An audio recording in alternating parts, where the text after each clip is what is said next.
Chapter 1318 SSS Rank Reward. Chapter 1318 SSS Rank Reward.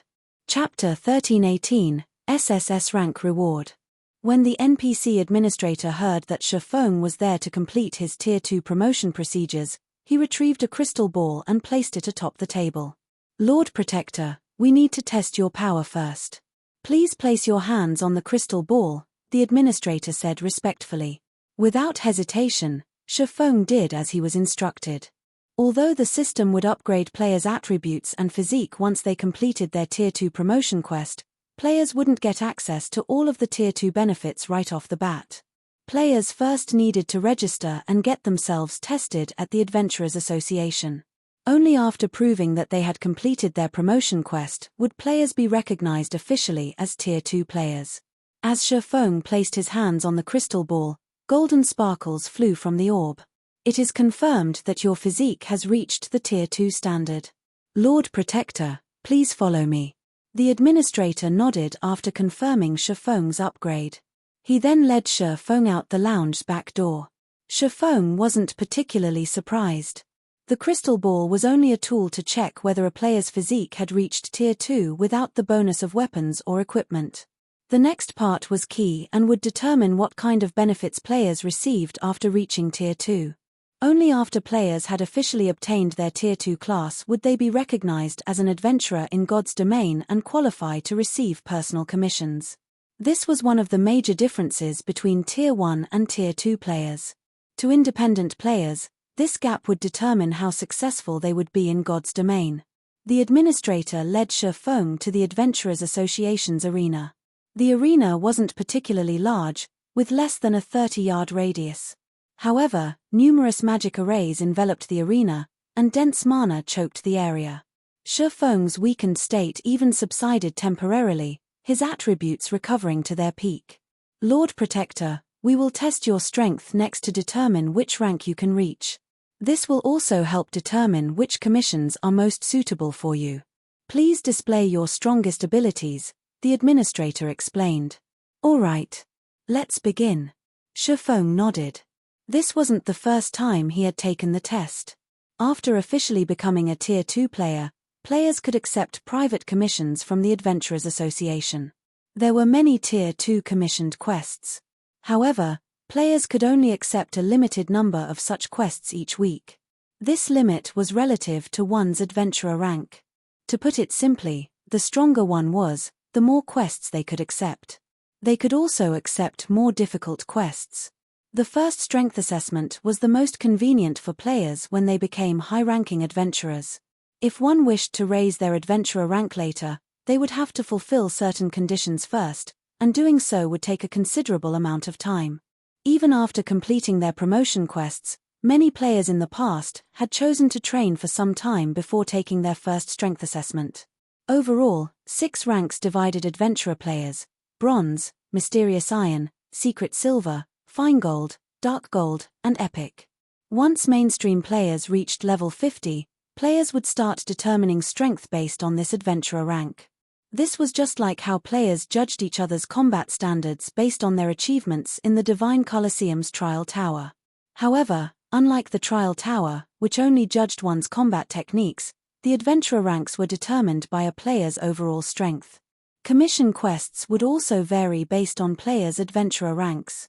Bronze rank adventurers could accept F rank and E rank commissions, Mysterious Iron adventurers could accept up to D rank commissions, Secret Silver up to C rank, Fine Gold up to B rank, and Dark Gold up to A rank.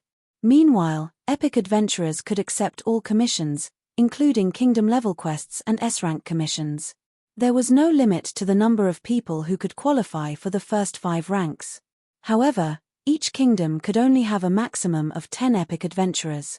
Once these 10 slots had been filled, players who wanted to rise to this rank needed to pass the epic rank assessment. The Adventurers Association would also hold a competition each month. In this competition, players that passed the epic assessment could challenge any one of the 10 reigning epic adventurers. If they won, they would take that person's place. The epic adventurer that lost would be demoted to Dark Gold rank. If the challenger failed, however, they would have to wait another month before issuing another challenge.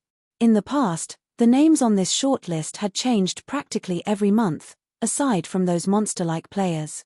By becoming an epic adventurer, players received the highest benefits the Adventurers Association had to offer. They could accept the highest number and difficulty of Tier 2 commissions. This was why Shifeng had rushed to the Adventurers Association as soon as he had completed his quest. 3 SSS rank commission quests would be available in every kingdom's Adventurers Association in the beginning. Once these quests were accepted, they would no longer be available. Even if the player that accepted the quest failed it, no other players could pick up the quest. Moreover, these quests offered astonishing rewards. The rewards of these first 3 SSS rank quests could practically rival that of legendary quests. Fortunately, these 3 SSS rank quests weren't as difficult as legendary quests, they were roughly on par with epic quests. This was a kind of bonus offered to the players who became epic adventurers before the rest of the player population. By the time Shifeng had completed his Tier 2 promotion quest in the past, plenty of players had already obtained their Tier 2 class. However, none of those players had become epic adventurers. Even the most powerful player in Star Moon Kingdom had only achieved fine gold rank. Only after some time had someone reached epic rank and discovered the 3 SSS rank commission quests. However, Shifeng had only reached secret silver rank. He had watched enviously as others got to challenge the SSS rank quests. But he was much stronger than his past self. He had to try for epic rank. As Shifeng reached the arena's center, the senior administrator activated a magic array. The instant the magic array activated, a humanoid monster appeared before Shifeng. The monster wore pitch-black armor, and through the monster's helmet, Shifeng saw glowing, blood-red eyes staring right at him. Dark Knight, Illusion, Lord. Level 53. HP 2000002000000. Lord Protector, you may begin, the administrator said. As a Tier 2 strength assessment, Shifeng needed to be capable of taking down a Tier 2 monster at the very least. If he couldn't even kill a Tier 2 monster, he would not qualify to become a Tier 2 class. As soon as the administrator finished speaking, Shifeng took a step forward and vanished. Void steps. Compared to Shifeng's previous status as a Tier 1 player, his physique was terrifying. In the blink of an eye, he had crossed a distance of 20 yards and appeared beside the Dark Knight, the abyssal blade in his hand lightly slicing at the monster. Shadow Blade. Before the Dark Knight could defend itself, 9 pitch-black sword lights descended on it. Immediately, the Dark Knight's HP fell rapidly. -11,049, -10,918, -21,849. Suddenly, the Dark Knight lost nearly 1/10 of its HP. Only now did the Dark Knight react and brandished its great sword at Shifeng. Cross slash. 2 slashes crisscrossed as they flew at Shifeng. However, rather than dodge, Shifeng countered the attack with a simple swing with Killing Ray. Boom. Shifeng instantly sliced apart the Dark Knight's cross slash. The swordsman's momentum didn't slow in the slightest as it struck the Dark Knight's helmet. The strike forced the monster to retreat by 3 steps. The difference between the opponent's strength was obvious. There was simply no comparison. In less than 30 seconds, the Dark Knight transformed into particles of black light and disappeared. From beginning to end, it hadn't even been able to counterattack. Congratulations, Lord Protector. You have passed the bronze rank assessment and officially become a Tier 2 sword master. Do you wish to continue the strength assessment? The NPC administrator congratulated. Continue. Shifeng roared. Chapter 1319 Epic Adventurer. Chapter 1319 Epic Adventurer. Chapter 1319 Epic Adventurer. Lord Protector, if you wish to continue, I must warn you, the administrator said as he adjusted the magic array and created another Dark Knight. The last test was only meant to determine if you have reached the Tier 2 standard. The following tests will determine your rank as an adventurer. This will also determine the rank of the commission quests you'll be allowed to accept. The next tests will be far more difficult. If the Dark Knight kills you inside the magic array, your soul will be damaged, and you will suffer a weakened state for some time.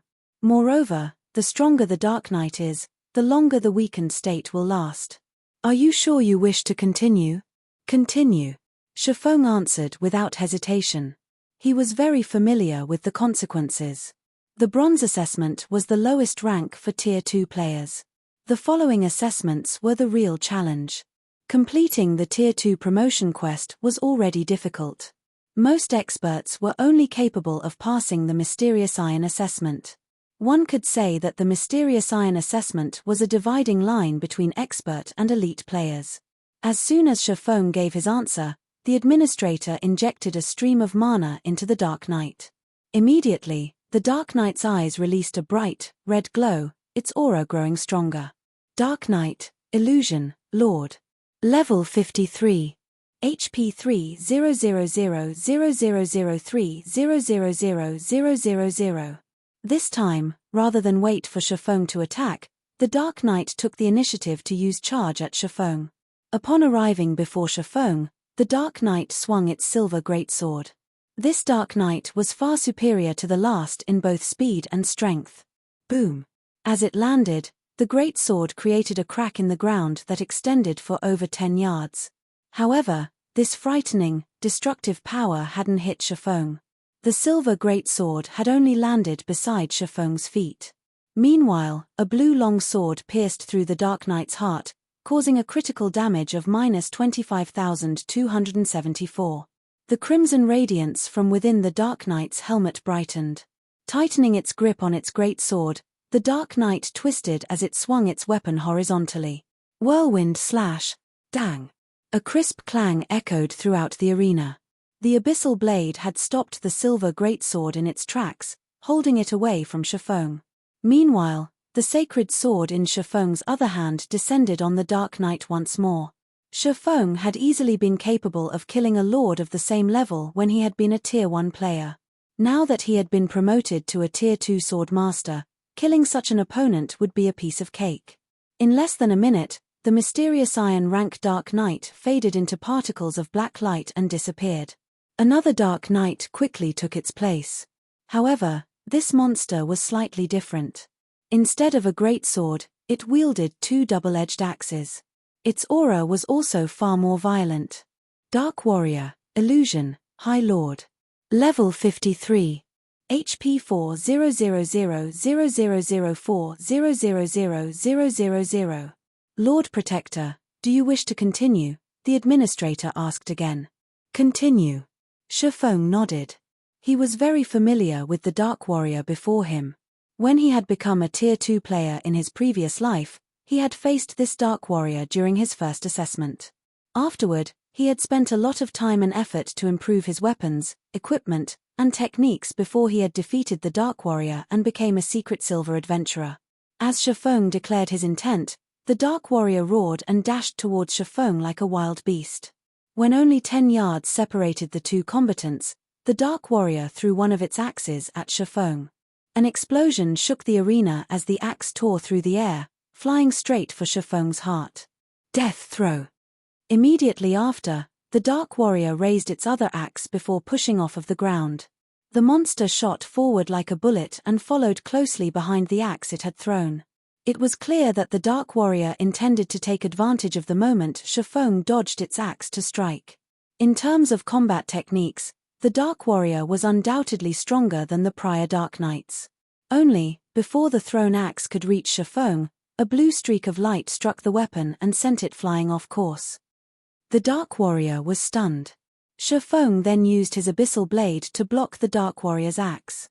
Meanwhile, with Killing Ray now unoccupied, Shifeng lightly slashed the sacred sword across the monster's massive form, leaving behind one deep furrow after another on the latter's armor. This, the senior administrator, who watched quietly from a safe position, was stunned. He hadn't been surprised to see Shifeng overwhelm the Lord-ranked Dark Knights with his strength. However, Shifeng achieved the same feat against a High Lord of the same level. To Shifeng, however, this was only a matter of course. Currently, he wielded numerous epic items as well as 2 fragmented legendary items. He also had the Blade Saint class, one of the 10 great saint classes. If his strength couldn't rival that of a High Lord of the same level after reaching Tier 2, that would be strange. According to Shifeng's estimates, his current strength and speed should be equal, if not close, to a great lord of the same level. Even without using his skills, he could easily deal with a high lord of the same level. Only, it would take some time to finish off his opponent.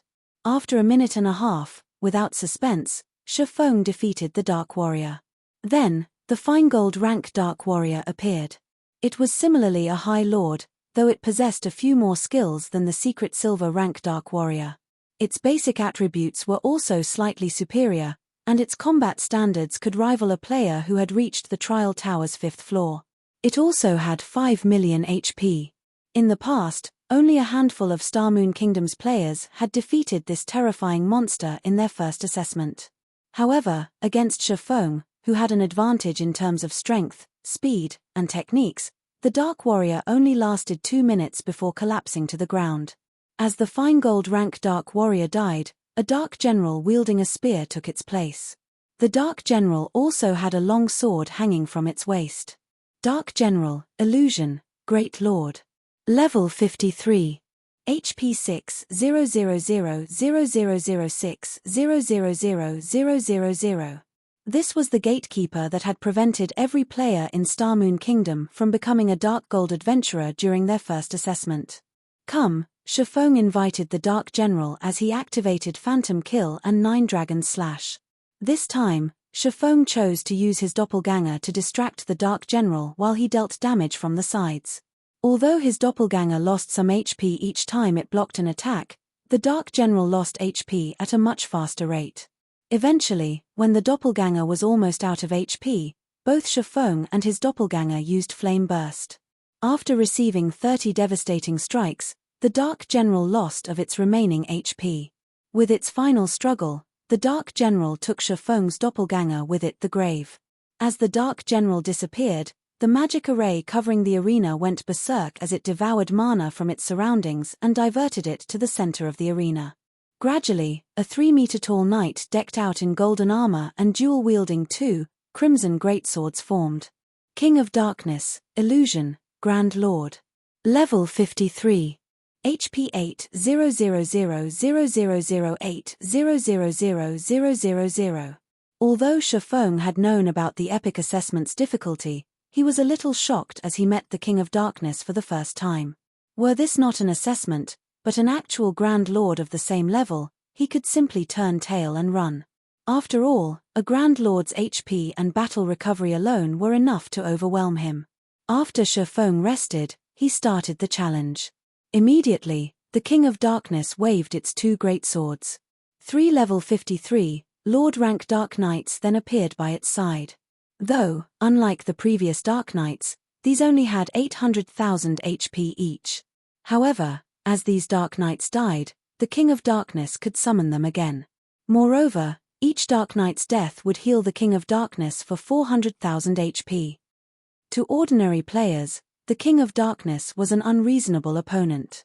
However, Shifeng had prepared for this fight. Immediately, he stabbed the abyssal blade into the ground. Abyssal Curse. Suddenly, the ground transformed into a dark swamp that trapped the King of Darkness and the Dark Knights.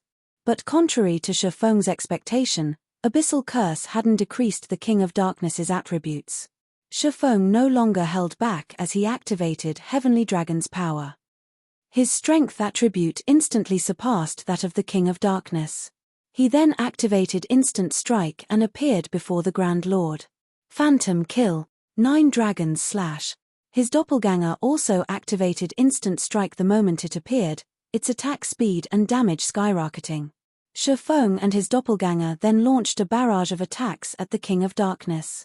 Shifeng dealt over -90,000 damage with each strike, -200,000 with a critical hit. As for his doppelganger, it dealt nearly -80,000 damage.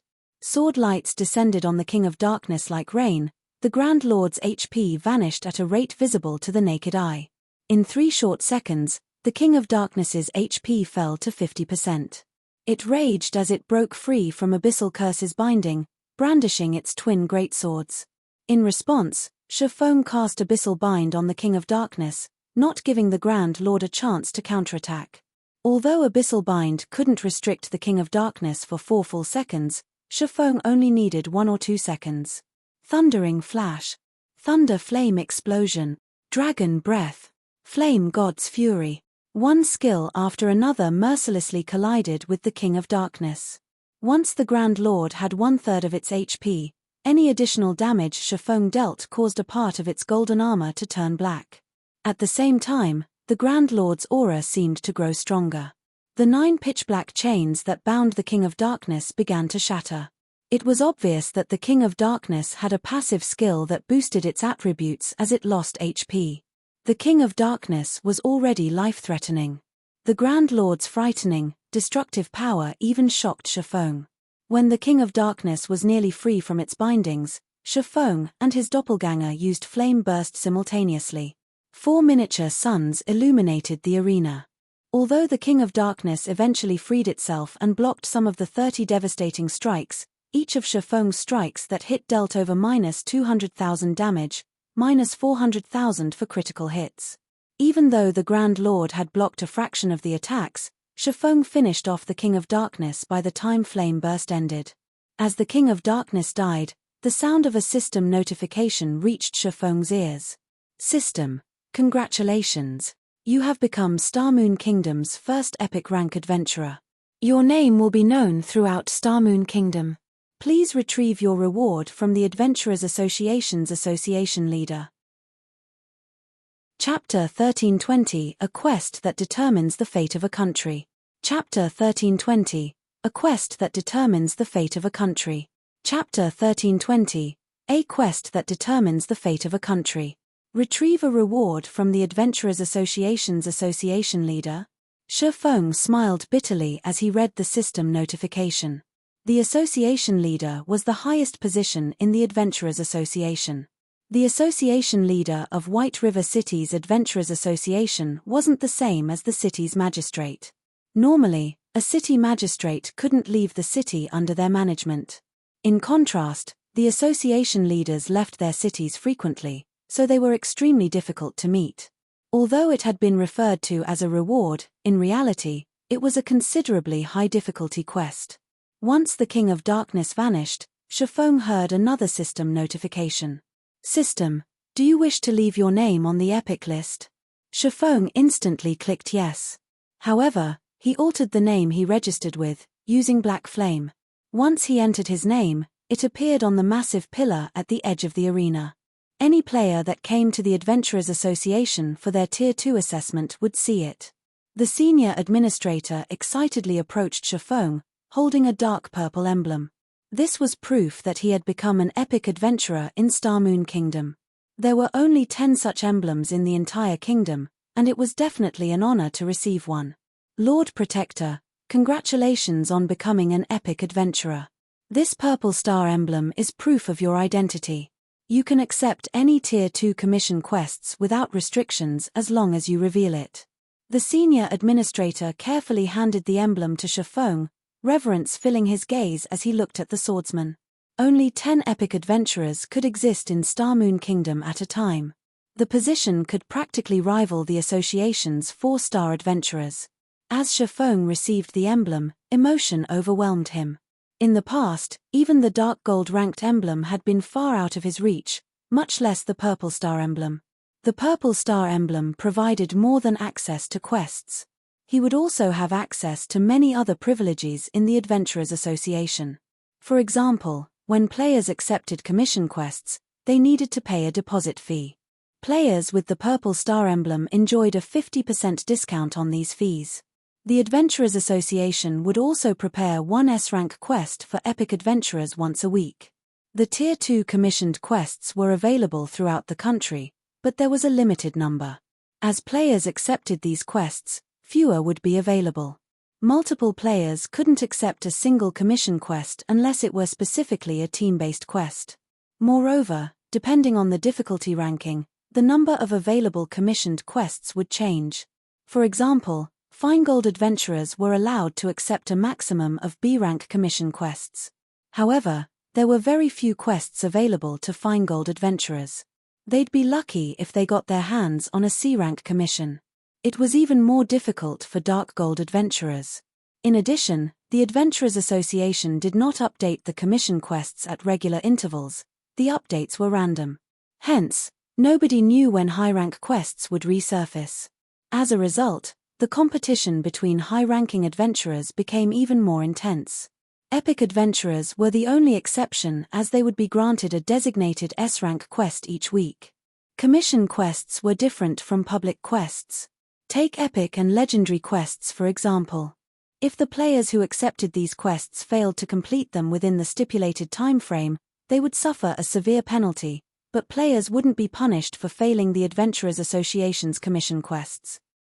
Players only needed to pay a deposit before accepting a commission quest. This deposit was generally in the form of coins or magic crystals, and the more difficult a quest was, the higher its deposit would be. When a player completed a commission quest, their deposit would be returned to them alongside the corresponding rewards. On the other hand, if a player failed, they wouldn't get their deposit back. One could say that the deposit replaced the punishment for failure. Hence, players generally preferred to challenge a high-difficulty commission quest, as the most they would lose was some coins or magic crystals. Compared to the potential rewards, the loss was nothing. I wish to accept a commission. May I see a list of the available quests? Shifeng asked the administrator. That won't be a problem. Please follow me. The administrator nodded. Following which, the administrator led Shifeng to the second floor's VIP reception room and retrieved a list of commissions, handing it to Shifeng. There sure are quite a few high-rank quests available. Shifeng was inwardly astonished. When he had come in search of commissions in the past, he had rarely found D-rank commissions, much less C-rank. Even when some had been available, they had generally been very difficult. However, he was now the only person in Star Moon Kingdom to complete a Tier 2 promotion. He had no competition. The number of available quests was staggering. There were 22 S-rank commissions available at the moment, which only epic adventurers could accept. As for A-rank commissions, which only Dark Gold adventurers and higher could accept, there were 458 available. B-rank commissions numbered 5,163. As for the commissions below B-rank, needless to say, there were far more. All of these commissions were available throughout the various cities in Star Moon Kingdom. Shifeng was simply amazed. B-rank commissions already offered bountiful rewards. Even the most common B-rank commission would award a piece of secret silver equipment of the same level, with more difficult quests awarding fine gold weapons and equipment of the same level.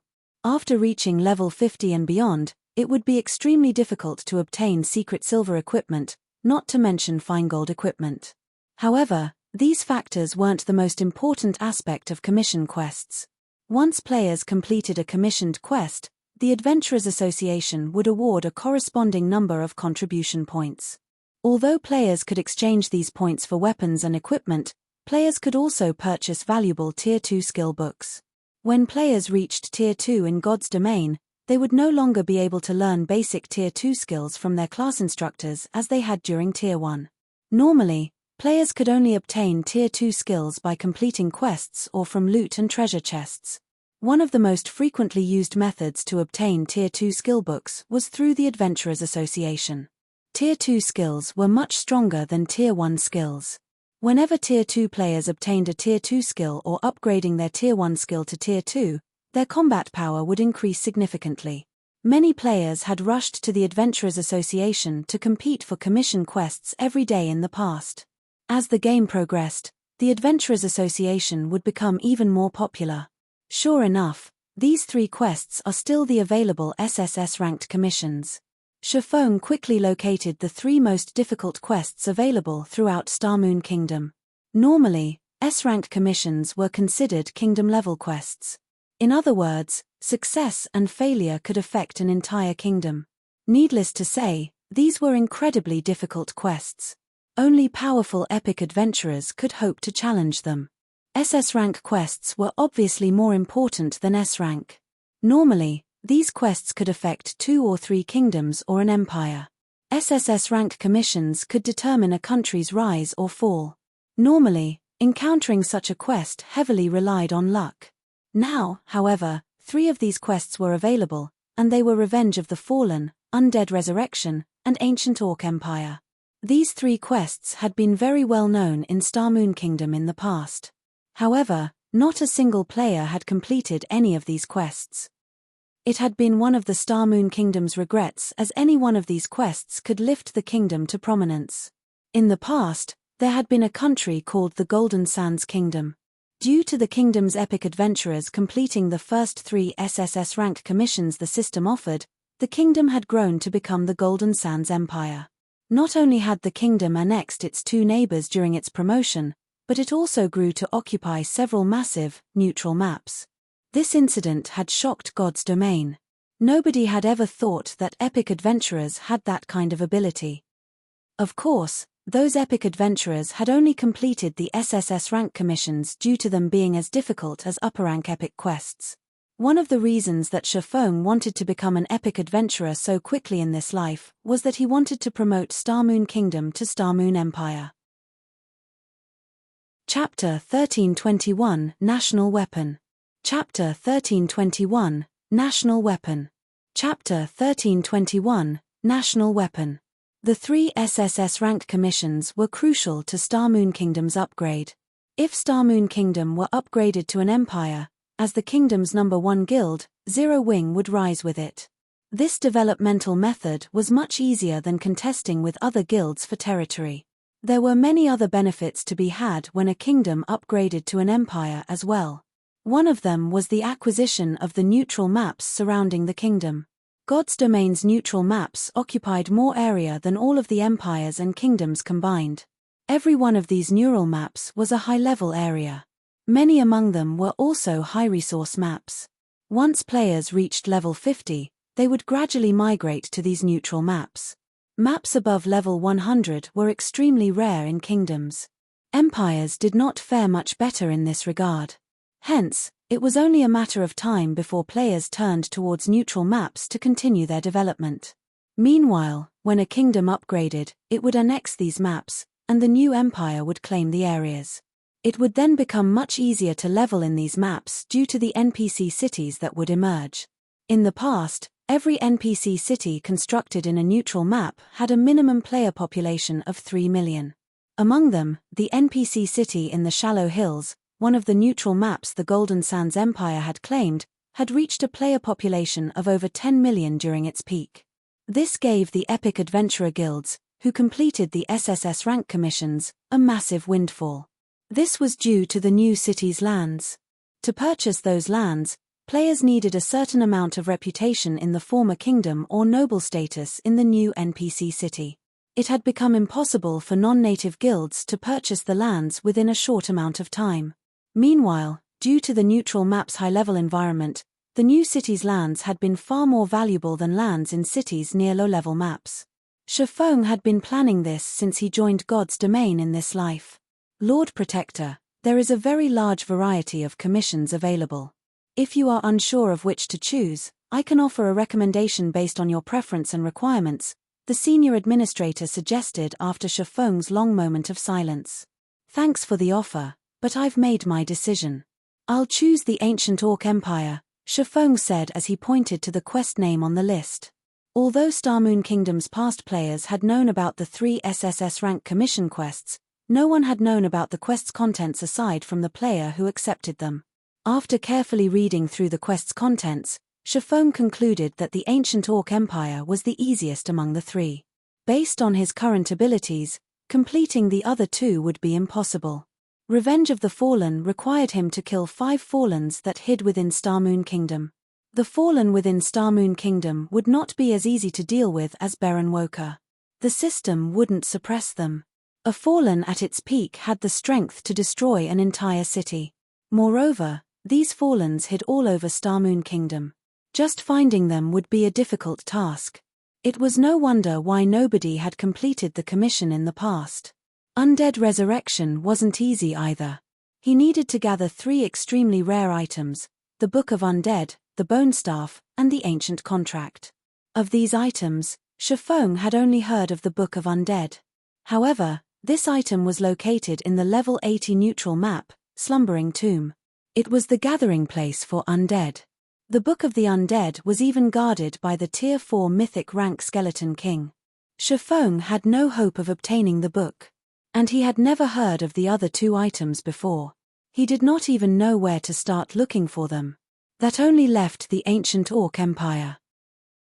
Once, the powerful Orc Empire had its imperial capital in the level 75 neutral map, Morning Battlefield, which was situated between Starmoon Kingdom and Purple Thorns Kingdom. However, after countless wars, the imperial capital had become a battlefield. Powerful orcs currently gathered in the ruins, hoping to restore the glory they once enjoyed and conquer the several surrounding kingdoms. These orcs had been a thorn in these kingdoms' sides for a long time now. The ancient Orc Empire Commission's task was to destroy the alliance between the various orc tribes. In order to destroy this alliance, Shifeng was required to locate the Orc Empire's founding emperor's weapon, the disintegration axe, and prevent it from falling into orc hands. If the orcs got their hands on this weapon, they would be able to gather the orcs scattered across God's domain.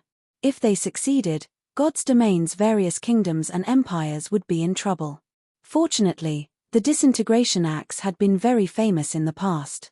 Shifeng knew the weapon's whereabouts. Otherwise, he would have been forced to choose the Undead Resurrection Commission instead. Lord Protector, this commission will require a 6,000 gold deposit. However, as you are an epic adventurer, you are only required to pay half. Are you sure you wish to accept this commission? The senior administrator asked. Shifeng handed 3,000 gold over without hesitation. As a result, however, he was almost broke. Although Stone Forest Town had earned quite a lot of money while he had been busy, most of that money had been reinvested in the town and guild's development. Part of the money had also been used to purchase diamond wood. There wasn't much left. He also needed to save funds for his future city's development and construct the 4 Towers of Elements. After his rampant slaughter of demonic beasts in the moon god space, Shifeng had a total of 989 7 luminaries shards. Although he had wanted to grind a little more, as he obtained more shards, their drop rate decreased. Fortunately, he had enough to synthesize 40 units of 7 luminaries crystals and construct the 4 Towers of Elements. Once the towers had been constructed, his city would be safe from players.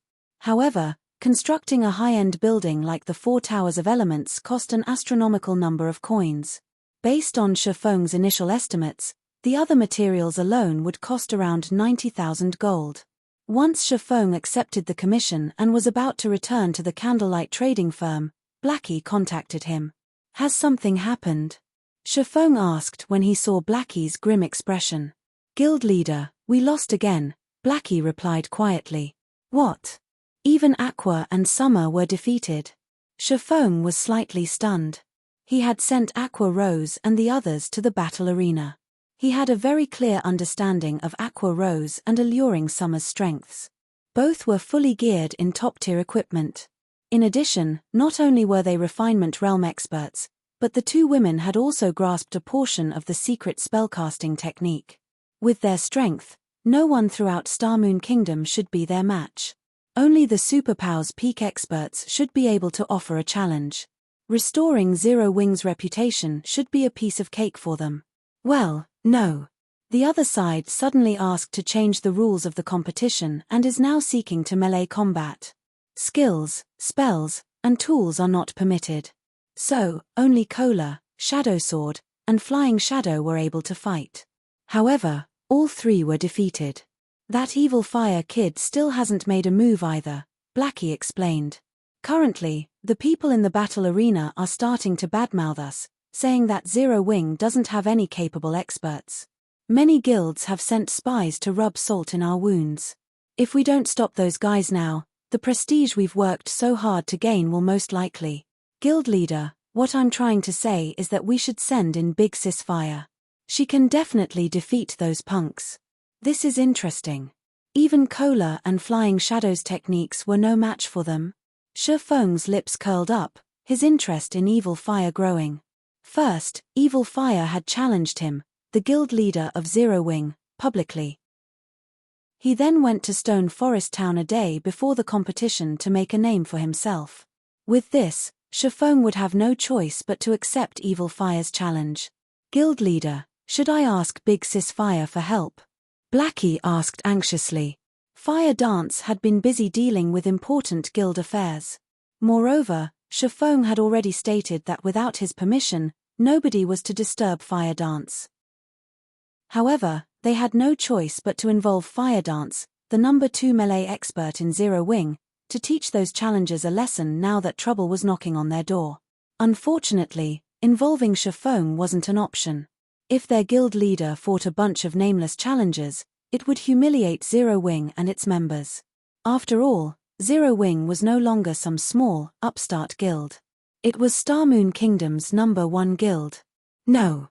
I'll make a trip myself. Shifeng smiled as he shook his head. Chapter 1322, Unlocking a New Function. Chapter 1322, Unlocking a New Function. Chapter 1322, Unlocking a New Function. Stone Forest Town. When Shifeng stepped out of the guild residence, the sight before him was foreign. Rows of 1- and 2-story houses had stood before the guild residence previously. Now, various virtual shops occupied both sides of the street. There were also advanced hotels, restaurants, bars, and other establishments. The street was now as busy as White River City's most popular areas. There was no lack of expert players that had exceeded level 40. Some players even roamed the street atop mounts. Aside from adventurer players, quite a few lifestyle players chatted merrily on the street.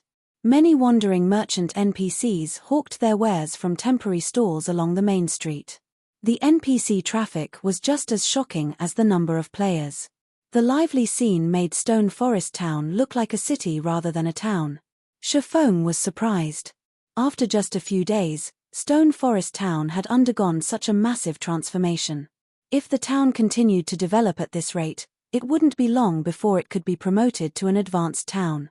If Shifeng hadn't already started his city's construction, Stone Forest Town could have served as Zero Wing's main headquarters.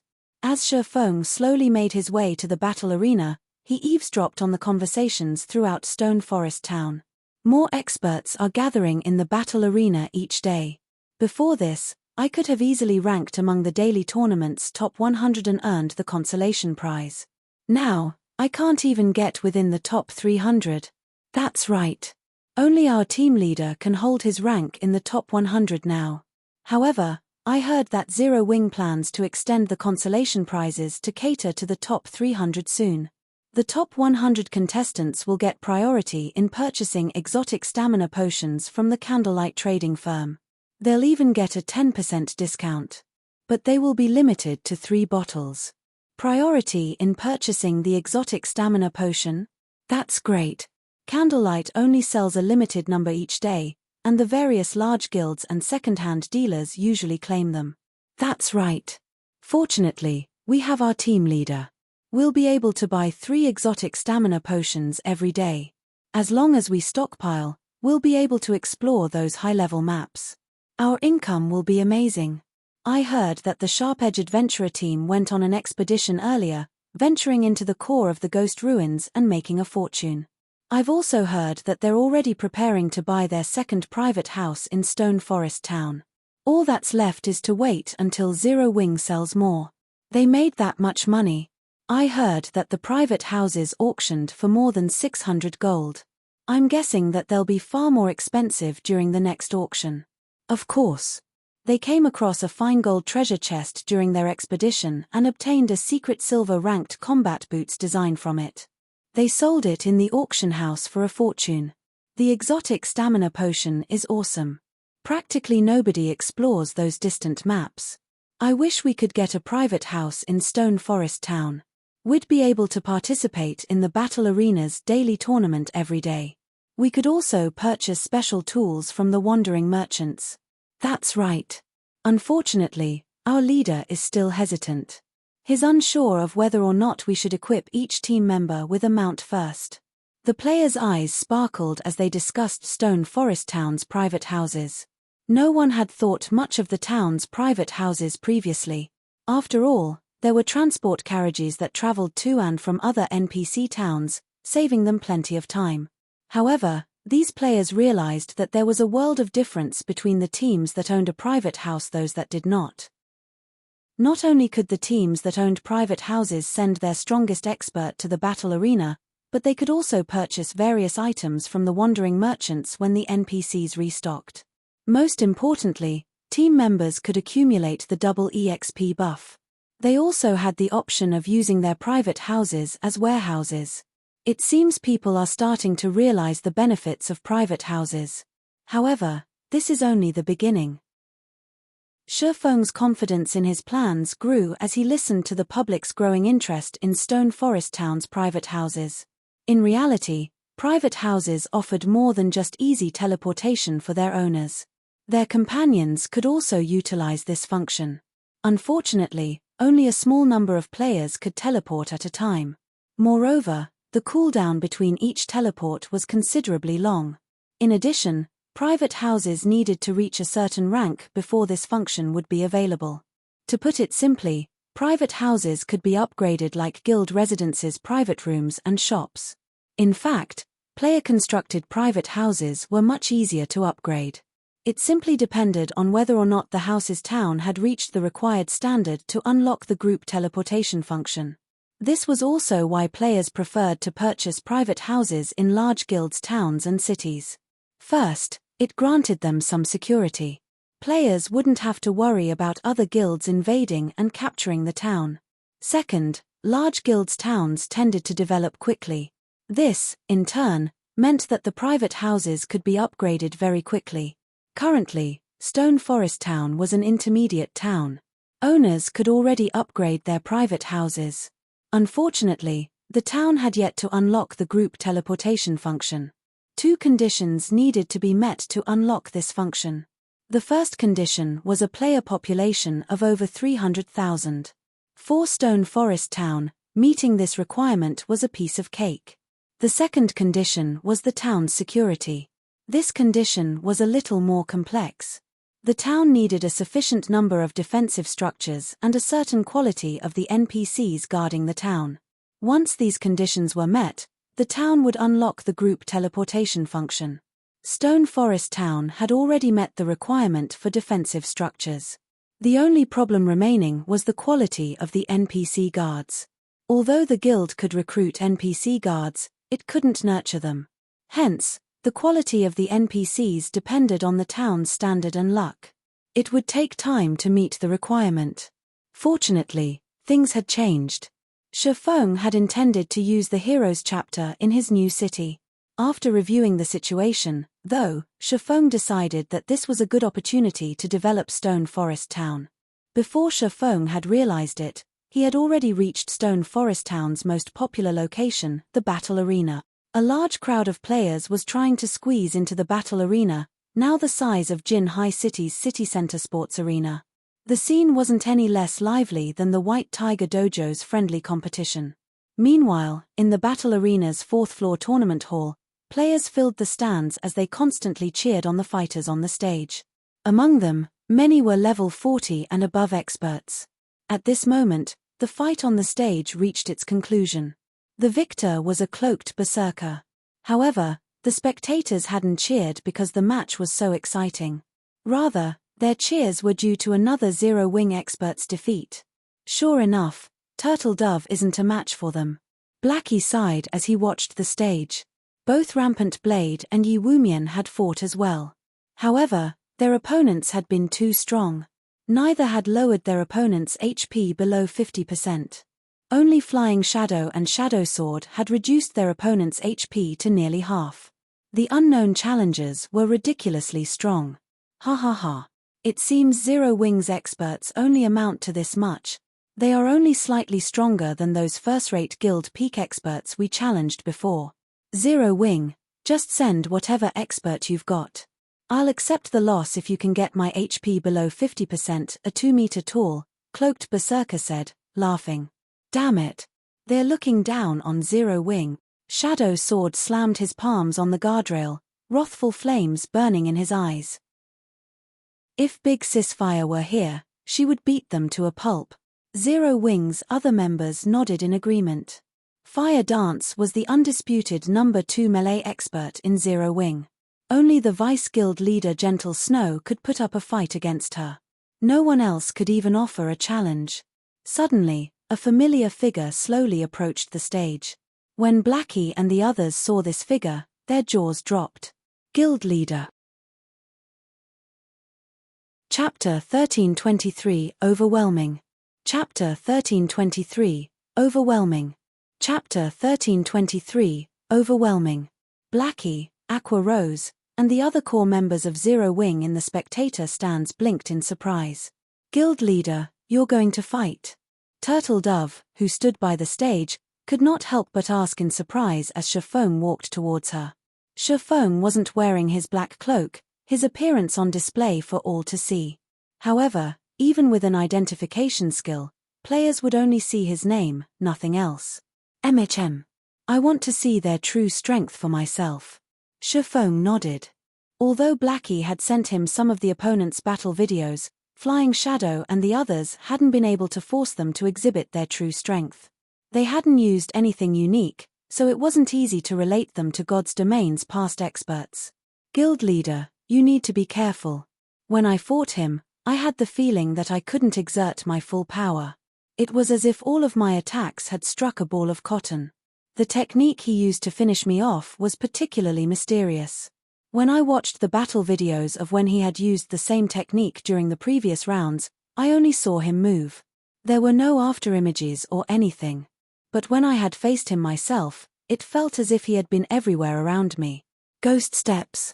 Hearing Turtledove's experience, the only combat technique that came to Chiffon's mind was ghost steps.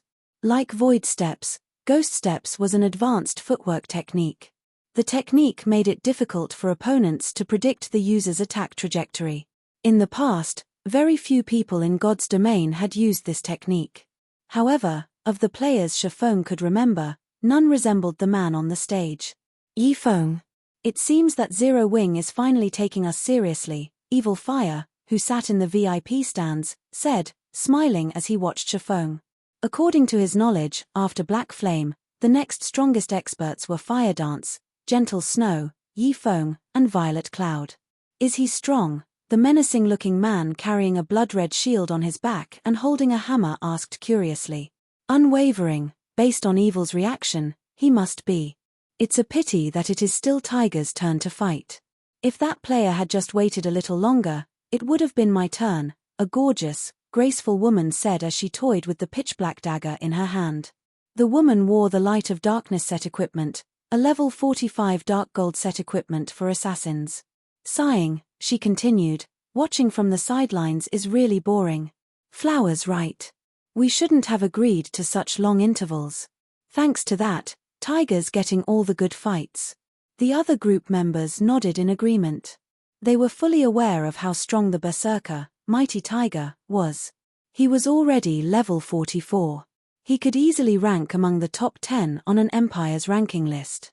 Although he didn't wear level 45 dark gold set equipment, he had 2 pieces of growth type equipment on him and had already upgraded both to the dark gold rank. They were much stronger than ordinary dark gold equipment. Their attributes were also suitable for berserkers.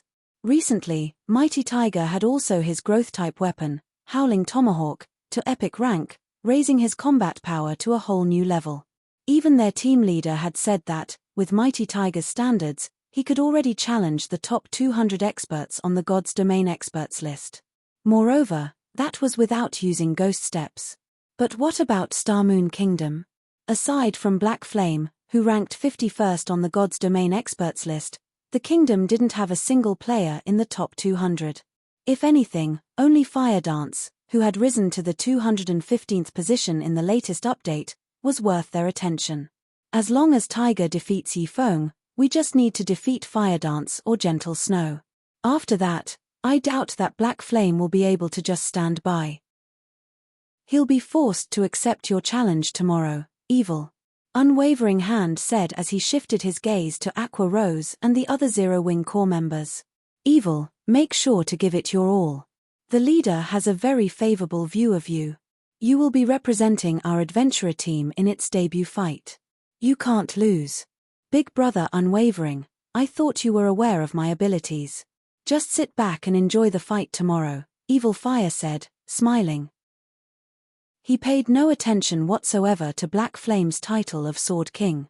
He only had one goal: to rank among the top 10 on the God's Domain experts list. Meanwhile, an uproar shook the spectator stands.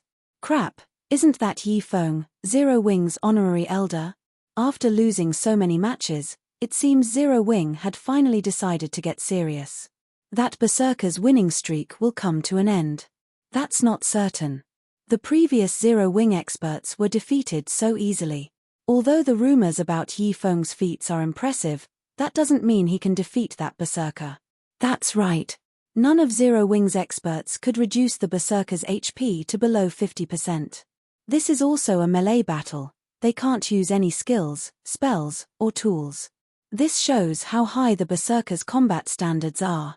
Even if he is going up against Yi Feng, I'm willing to bet that he has more than a 60% chance of winning.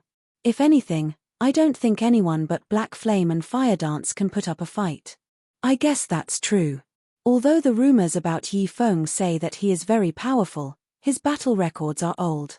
Now that everyone's been playing God's Domain for so long, their combat standards have improved significantly. I don't think that Yi Feng can win that easily. The audience discussed the upcoming fight heatedly. Meanwhile, members of the various large guilds were eager to watch the fight. They hoped to watch Zero Wing humiliate itself. Meanwhile, on the stage, Mighty Tiger glared at Shifeng. He asked, "What? You wanna be my opponent?" "That's right," Shifeng answered calmly, nodding. "The previous fights were over before I could even warm up. They were boring. Hopefully, you don't disappoint me as well." Mighty Tiger laughed as he glanced at Flying Shadow and the others, who sat in the spectator stands. He had gained some insight about Shifeng from Evil Fire. Rumored to be as strong as Fire Dance, who was ranked 215th on the God's Domain experts list, he should serve as a decent opponent. Flying Shadow and his companions gritted their teeth when they heard Mighty Tiger's comment. However, they couldn't do anything about it. Despite having the advantage in terms of basic attributes, they had been defeated. This proved that Mighty Tiger's combat techniques were superior to theirs. "How do you want to set the rules of the match?" Shifeng asked calmly, unperturbed by Mighty Tiger's provocation. "Same as before. No spells, skills, or tools are allowed. We'll compete using only our techniques." Mighty Tiger set the duel's rules and sent Shifeng a duel request. "If you're not used to melee battles, I can only use 70% of my HP against you.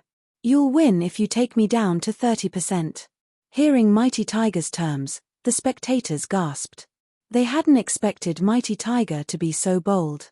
However, Mighty Tiger earned his arrogance. After all, none of Zero Wing's experts had reduced his HP to below 50%. "That's fine. Let's begin," Shifeng said nonchalantly. Once both sides had agreed to the duel, a timer appeared above the stage. 5, 4, 3, 2, 1. Start. Let's see how strong you really are. As the duel began, Mighty Tiger retrieved the two axes from his back and dashed towards Shifeng like a tiger pouncing on its prey. Shifeng could feel the Berserker's icy killing intent lock onto him. It was clear that the Berserker wasn't like the players who only fought in games. When Mighty Tiger was 10 yards away from Shifeng, his footwork changed. Sure enough, he's using ghost steps, Shifeng thought when he saw Mighty Tiger's body suddenly split into two identical clones, both moving in different directions. Very quickly, the two clones split into 4 and so on. It was as if Mighty Tiger had used a skill to create doppelgangers or illusions. To players who could not use skills or spells, this was an extreme disadvantage. Tiger is taking this too seriously. He's using ghost steps right off the bat. Yi Feng won't even have a chance to display his skills, Unwavering Hand said, shaking his head. From the audience's viewpoint, it seemed as if Mighty Tiger had approached Shifeng head-on before turning abruptly and circling to his opponent's side. When Shifeng and Mighty Tiger collided, a blue light flashed on the stage. As Mighty Tiger turned to launch a follow-up attack, his vision started to grow dark. He then noticed a flower of blood bloom across his chest. Before he had realized what had happened, he collapsed to the ground behind Shifeng. What just happened? Everyone was confused as they stared at Mighty Tiger's corpse, none of them knowing what had just happened. Following which, the victor's name appeared above the stage. Yifeng. Chapter 1324, Sword God's Weapon. Chapter 1324, Sword God's Weapon. Chapter 1324, Sword God's Weapon. Tiger lost. What just happened? How did Tiger die so quickly? Was Tiger even attacked? He used ghost steps. How could he get hit in a melee battle? Can someone explain to me what just happened? Falling Flower stared at Mighty Tiger's corpse in astonishment from the VIP stands. She was practically shouting as she questioned the companions who sat beside her. From start to end, her eyes hadn't left the stage. She had been focused on the combatants. However, when Mighty Tiger had circled to Shifeng's back and was about to land a blow, he died instead. Just what had Shifeng done during that brief moment? Meanwhile, the players in the spectator stands were even more confused. Mighty Tiger had already been so fast that they couldn't keep up with him. Now, the battle had ended before they could understand what had happened. An act. Is Zero Wing trying to hype up the competition? No, that's not right. Even if this is an act, the system recognized it as an official duel. It won't declare a victor until one of their HPs hits 0. But, how could anyone eliminate over 30,000 of a berserker's HP in an instant? The match confused every spectator, so much so that they had forgotten to cheer. The tournament hall was utterly silent as everyone stared at the stage. What did the guild leader do? Blackie had to ask. With his eyesight, he had barely been able to keep up with Mighty Tiger's movements. He hadn't seen anything when Shifeng had attacked. Is this a Tier 2 class? Aqua Rose was stunned as she looked at Shifeng. Big sis Aqua, do you know what happened? Flying Shadow asked eagerly. No, I just reacted. When that berserker circled the guild leader, I saw a flash of blue light. The guild leader must have attacked him. It seems that the berserker failed to react in time. After watching the recording in slow motion, I saw guild leader use a standard slash. His attack speed wasn't on par with his instant strike. This speed isn't due to high attack speed. He just used his reaction speed. The guild leader's reaction speed has already surpassed the level that our eyes can keep up with, Aqua Rose explained after giving the matter some thought. The guild leader really is a monster. Realization dawned on Flying Shadow when he heard Aqua Rose's explanation. He had thought that after training arduously for so long, he had shortened the distance between Shifeng and himself. However, the gap had continued to widen. Meanwhile, after the duel, Mighty Tiger resurrected below the stage. When he looked up at Shifeng, fear, respect, and confusion filled his gaze. Rather than bewilderment, he was surprised that Shifeng had seen through his ghost steps. His team leader had told him that even the top 100 experts on the God's Domain experts list wouldn't be able to see through his ghost steps, much less Shifeng, who had never seen the technique before. However, Mighty Tiger couldn't believe that was true. Shifeng must have seen ghost steps many times. Ghost steps was a special technique that combined footwork, killing intent targeting, and aura concealment to create the illusion that enemies surrounded the opponent, while in reality, only one of those enemies was real.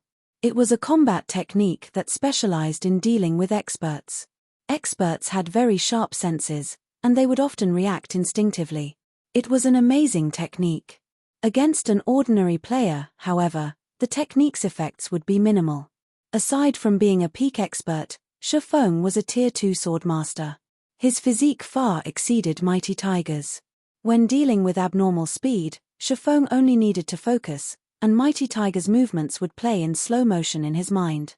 Yet, Mighty Tiger had dared to come within 5 yards of him. The berserker had been asking for a swift ending. In the end, Shifeng had triggered Killing Ray's lightning effect, which allowed him to kill Mighty Tiger instantly. Who else wants to fight? That boring battle wasn't even a good warm-up, Shifeng quipped, smiling as he glanced at Evil Fire's group. Mighty Tiger nearly choked when he heard Shifeng's comment. Unwavering Hand and the others also wore grim expressions, hesitation lingering in their eyes.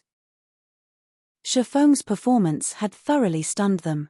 Sure enough, the rumors about Yifeng weren't credible in the least. How was this supposed to be an expert on fire dance's level? Yifeng was practically on the same level as Black Flame. He might even be superior to the guild leader. Zero Wing has truly earned its fame. No wonder it became Star Moon Kingdom's mythical guild. Evil Fire's fighting spirit soared as he watched Shifeng. Evil, you need to think this through. If you fight Yifeng, you'll most likely have to expose your trump cards. You'll have a tough time when you head to the Black Dragon Empire to challenge the Dragon Phoenix Pavilion, Unwavering Hand warned his companion. I understand. Don't worry.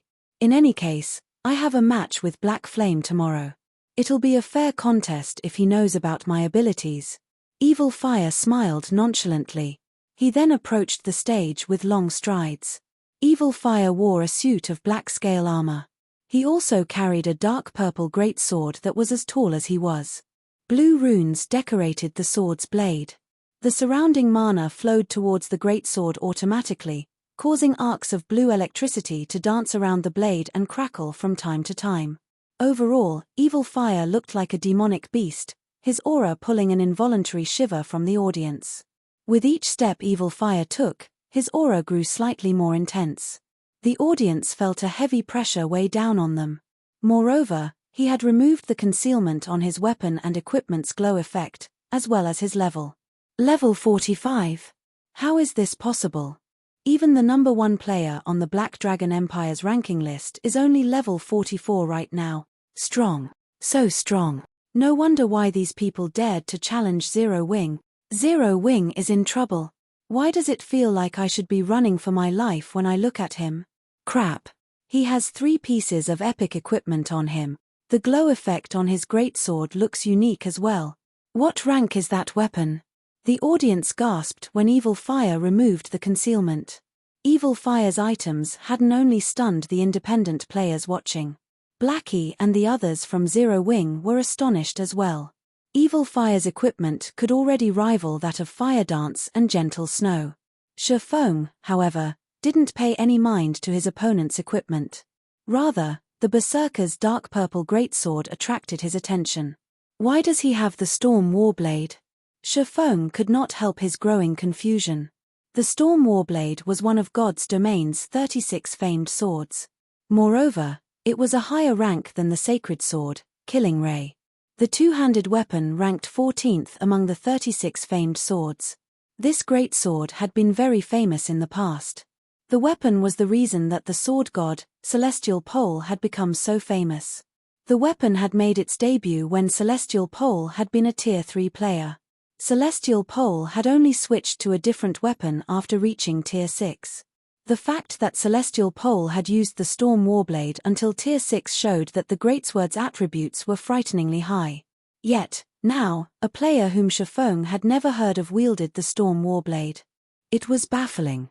Do you want a melee battle as well? Shifeng asked as Evil Fire stepped onto the stage. No. You are quite strong enough to face me in an official duel, Evil Fire said, shaking his head. Proudly, he continued, I don't want you to hold back. Otherwise, the battle will end too quickly. Although Shifeng had already displayed overwhelming power, it didn't affect Evil Fire. Evil Fire was still confident that it wasn't possible for him to lose. Sure. Shifeng then sent Evil Fire a duel request. Following which, the timer above the stage began to count down. Chapter 1325 – Difference in Tiers. Chapter 1325 – Difference in Tiers.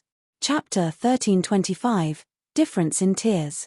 Above the stage, the duel's timer counted down, second after second. Tension gripped the audience in the spectator stands. Their focus was glued to the stage. It was the first time a match of such high standards had occurred in Stone Forest Town's battle arena. Not even the major tournament, which was held once every 15 days, could hold a candle to this upcoming match. After all, Shifeng, who had killed today's undefeated champion instantly, stood on one side. On the other side stood Evil Fire. Although Evil Fire had yet to fight, His weapon, equipment, and frightening aura were enough proof of his strength. There was also the fact that Evil Fire's group treated him like a leader. All these factors suggested that Evil Fire was far stronger than Mighty Tiger's. However, while nobody knew what kind of outcome to expect, they knew that they would miss the clash between these two players if they didn't pay close attention. When the timer reached 0, Evil Fire unsheathed the Storm Warblade from across his back and shouted. Arcs of blue electricity danced across his body. The intensity of his aura increased considerably. Right now, he seemed like a ferocious, prehistoric beast. Evil Fire had just used his Berserk skill, Lightning Beast's Rampage. It was a super rare Berserk skill that increased its user's strength, attack speed, movement speed, and HP by 100% for 90 seconds. Let us begin. Evil Fire's gaze sharpened as his near-tangible killing intent enveloped Shifeng. It seemed as if Shifeng was the only person in Evil Fire's world. In his mind, the audience members below the stage and crowding the building didn't even exist. Why is his killing intent so powerful? The approaching Berserker surprised Shifeng. His mind constantly warned him of an imminent threat, and he couldn't help but focus on his opponent. With his current strength, he could even go toe-to-toe against a Grand Lord. Only Tier 4 mythic monsters might be able to give him a challenge, yet Evil Fire achieved the same by activating a Berserk skill. For a moment, Shifeng even felt as if Evil Fire had surpassed a Tier 4 mythic monster. It was unbelievable. Even the audience struggled to breathe, their expressions becoming indescribably grim. So strong. His aura alone is so powerful. Zero Wings in danger. Many expert players looked at Evil Fire with fear in their eyes. Meanwhile, Evil Fire left an afterimage behind him as he used charge against Shifeng, his speed increasing tremendously as he approached his opponent like a violent gale. When Evil Fire was only 10 yards away from Shifeng, he adjusted his footwork. Like Mighty Tiger, Evil Fire turned and circled around Shifeng. He used the same strategy as Mighty Tiger. Only, this time, not even the experts in the audience could keep up with Evil Fire's speed. Mighty Tiger, who had returned to the VIP stands, could not help but laugh. Ha ha ha. Yi Feng must be stunned. I'm not the only one who knows how to use Ghost Step. And Evil is way better than I am. Even our team leader had to be careful against Evil. He could only mesmerize his enemies with his Ghost Steps. However, Evil Fire's Ghost Steps could force his opponents to focus on him and nothing else, causing his enemies to make all sorts of mistakes. It did not even matter if his opponent's attributes were higher than his. After all, one's attributes were only useful if they hit their target. If they couldn't land a hit, all the strength in the world would be useless. Furthermore, Evil Fire had activated his Berserk skill. His strength and speed were both superior to Shifeng's. The duel would end the moment Shifeng made the slightest error. When Evil Fire was within 8 yards of Shifeng's side, his footwork changed once more. Unlike Mighty Tiger, Evil Fire didn't circle to Shifeng's back. Instead, he charged at Shifeng's side, swinging his greatsword and sending a purple arc towards the swordsman's neck. Beheaded. Suddenly, Killing Ray appeared in the Storm Warblade's attack trajectory. So fast. Evil Fire was stunned to see the sacred sword. He had not even noticed Shifeng swing his blade. Although Shifeng's reaction speed surprised him, he didn't falter. On the contrary, Evil responded with a sneer.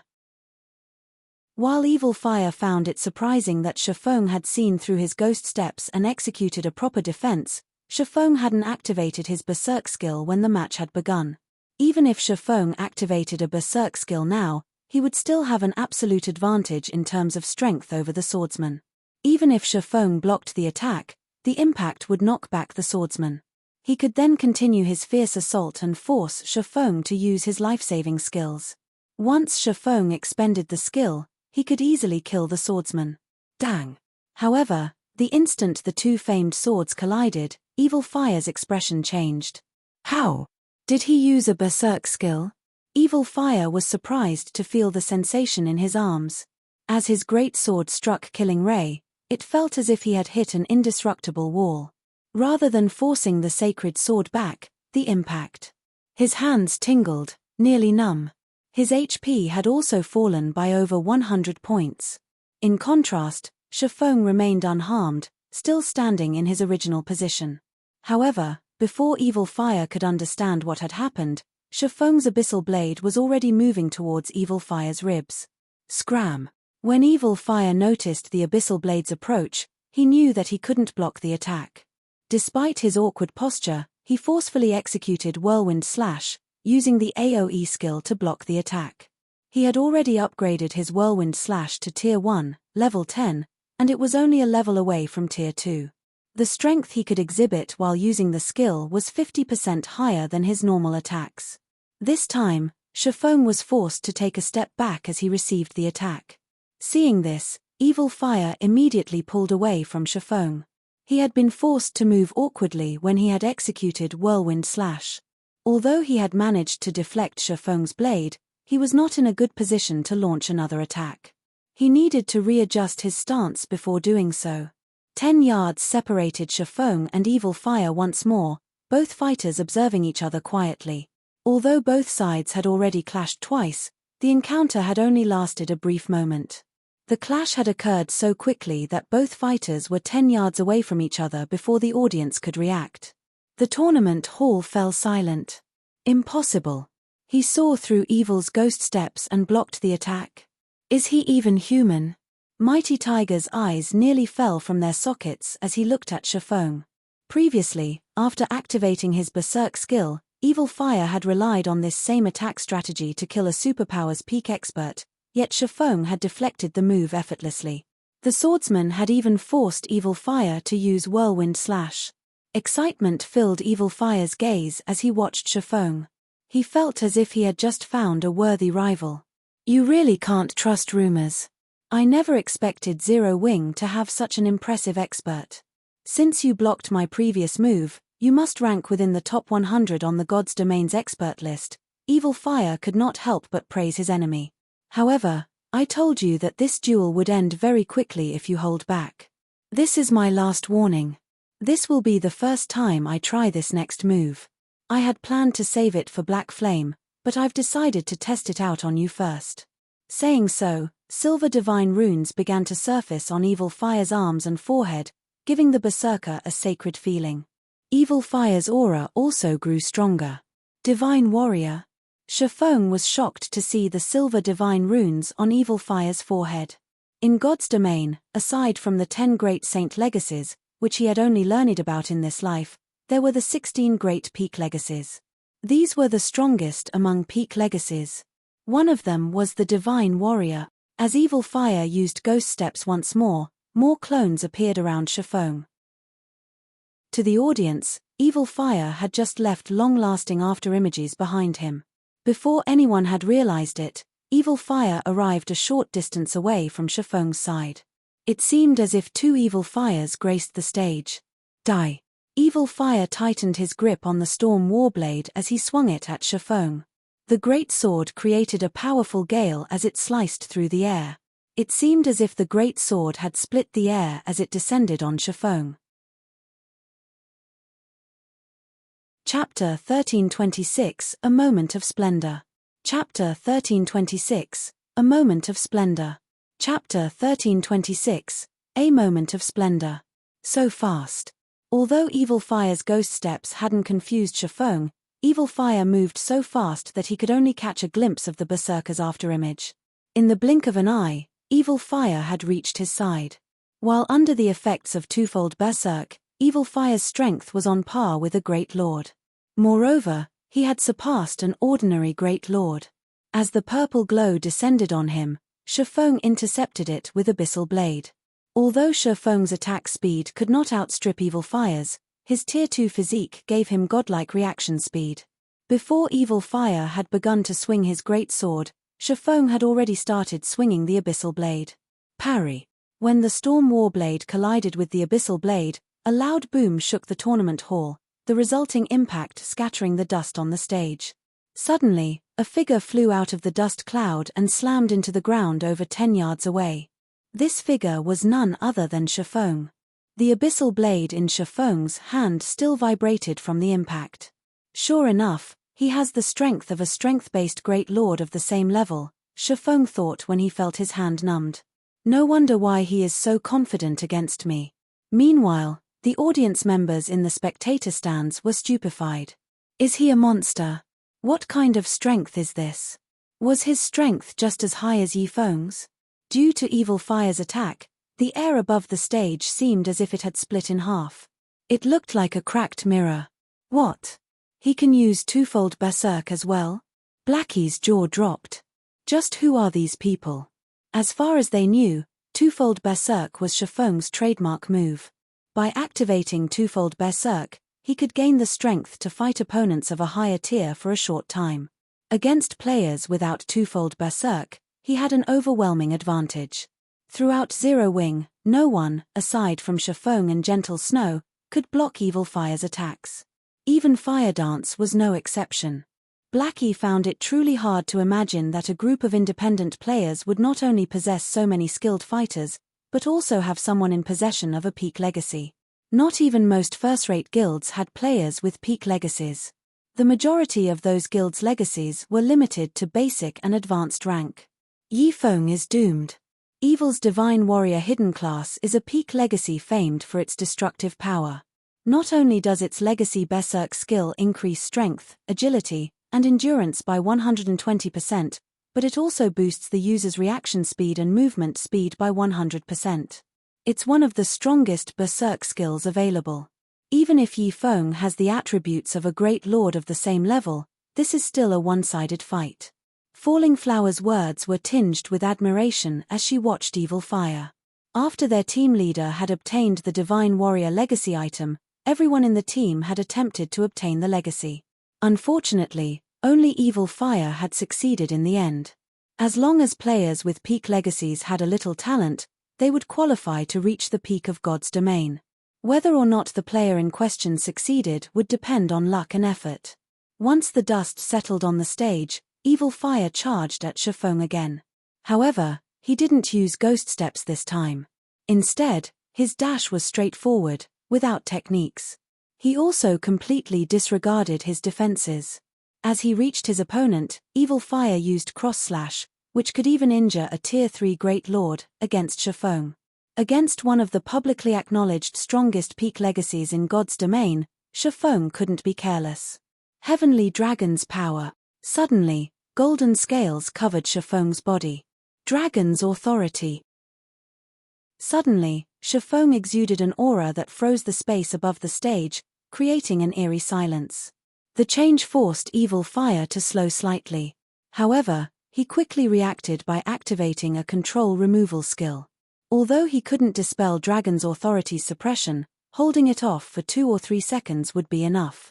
With only 8 yards separating the fighters, Evil Fire adjusted his attack method abruptly, changing his Storm Warblade's trajectory. In the next moment, 4 purple arcs flew at Shifeng. All 4 arches moved at the same pace and targeted Shifeng's blind spots. This is 4 extreme slashes. Shifeng could not help his surprise when he saw this move. The extreme slash was Miracle Dragon's trademark move, unavailable to outsiders. Although Evil Fire used the same technique as Miracle Dragon, who could easily execute 6 extreme slashes, executing 4 extreme slashes was impressive. Swords Orbit. Dang. Dang. Dang.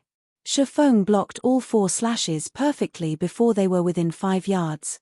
Stunned, Evil Fire stopped his advance. How is this possible? How is his strength higher than mine?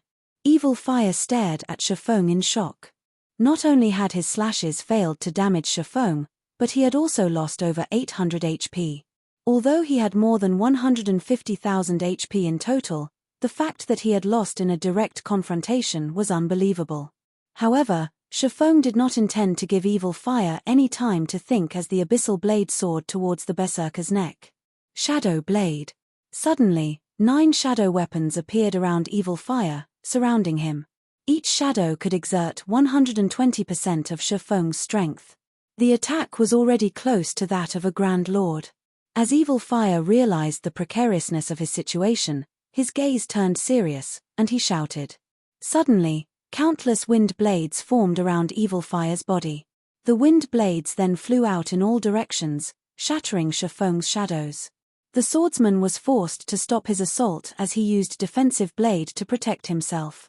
Even so, defensive blade's block count was insufficient to stop all of the wind blades. Once the block counts were exhausted, each wind blade dealt around -3,100 damage. In total, Shifeng had been struck 11 times, his HP decreasing by over 34,000. In the blink of an eye, Shifeng had lost 1/10 of his HP. Is this the Storm Warblade's Storm Assault? What a terrifying weapon. Without Heavenly Dragon's powers defense and HP boost, I would have been forced to activate absolute defense. Evil Fire, who was enveloped in flowing, purple-hued air, had surprised Shifeng once again. The Storm Warblade had two major skills. The first was Storm Assault. When activated, the skill created hundreds of wind blades that the user could control to attack any targets within 30 yards. Each wind blade possessed 110% of the player's strength. However, they could only cause 50% of the player's damage. The skill had a duration of 5 seconds and a cooldown of 15 minutes. However, the current Storm Warblade before Shifeng was incomplete. Evil Fire couldn't control hundreds of wind blades yet. Though, controlling dozens of wind blades wasn't a problem. The second major skill was called Storm Domain, and it was the cause of the purple whirlwind enveloping Evil Fire. When activated, the skill allowed the user to suppress any target within a 50-yard radius using powerful wind. Moreover, the closer the target was to the storm's epicenter, the stronger the suppression would become. Due to these two active skills, players who wielded the Storm Warblade were extremely powerful in melee combat.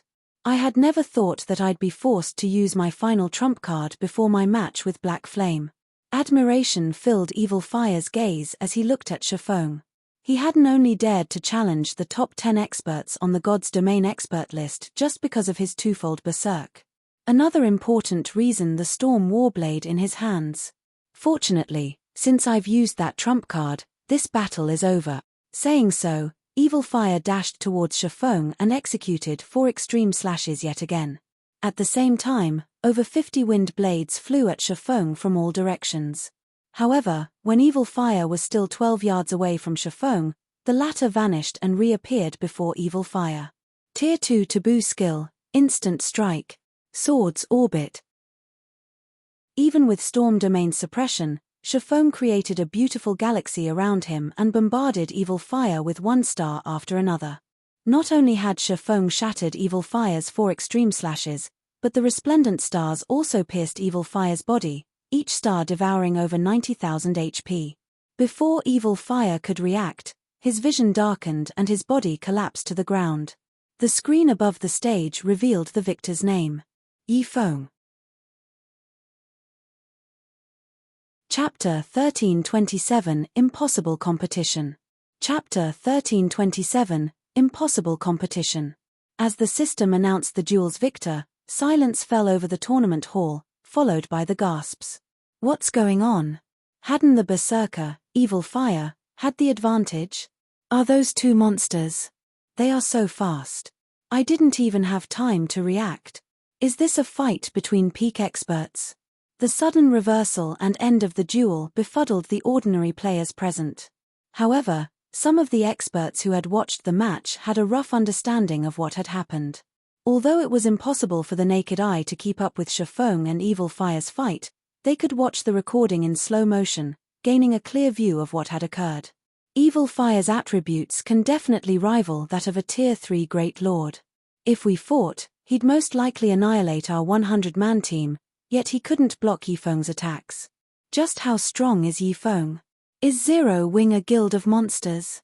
Unlike ordinary players, expert players could judge a player's strength accurately. Hence, they were aware of how powerful Evil Fire was. The Berserker was definitely a peak expert, an existence they looked up to and sought to become. Yet, Yifeng so easily defeated such an expert. The spectating experts even began to wonder if they had made a mistake in their judgment of Evil Fire's strength. Meanwhile, among those present, no one was more excited about the outcome than Zero Wing's members. Zero Wing's members looked at Shifeng with reverence. The guild's many consecutive losses had frustrated them. However, they hadn't been able to do anything about it.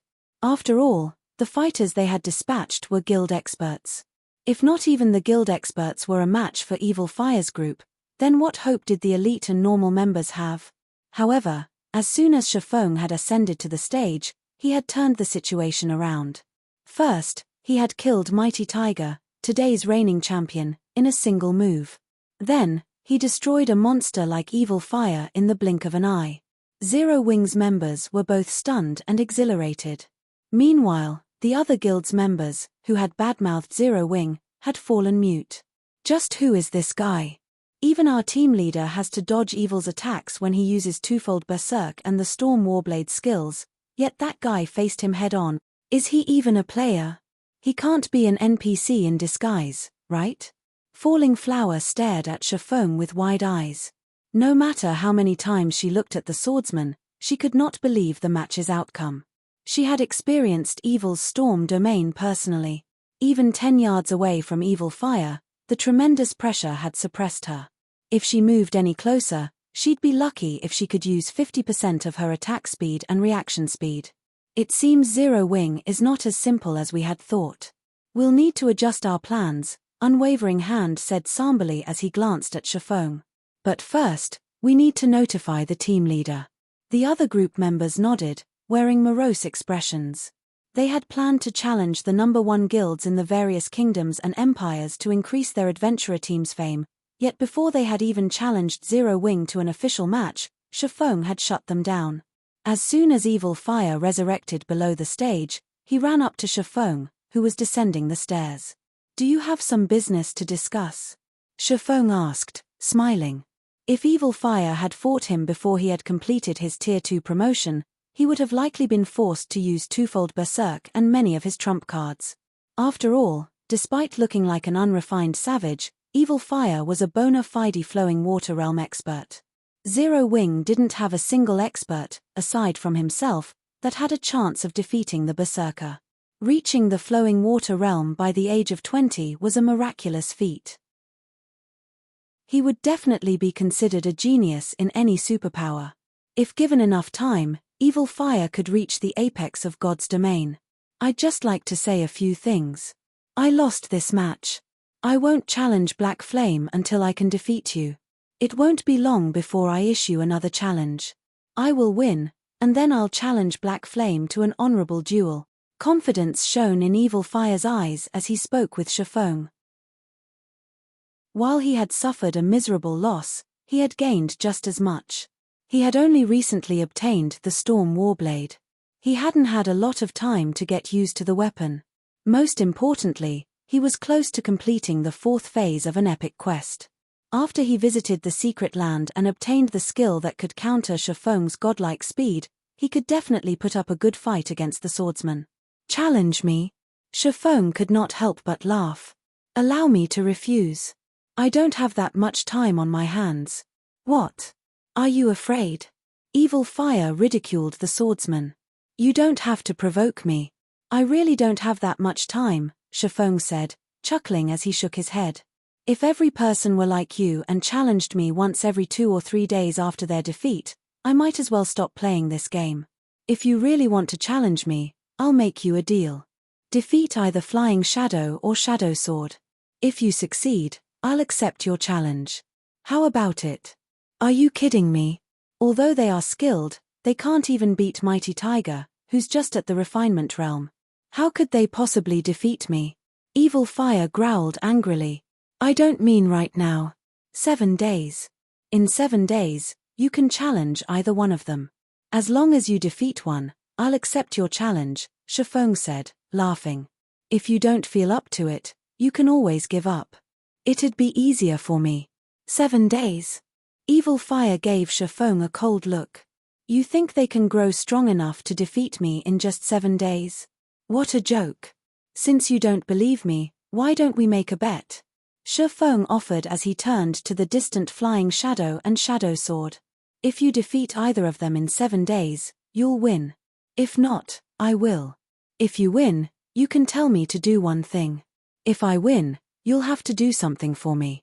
What do you think?" If I win, I'll make you leave Zero Wing.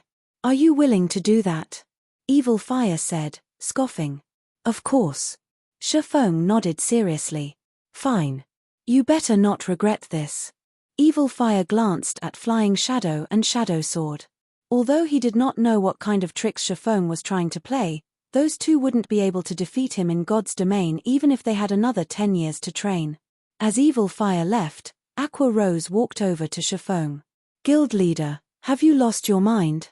Aqua Rose said, clearly angry. In her eyes, Shifeng was simply too irresponsible.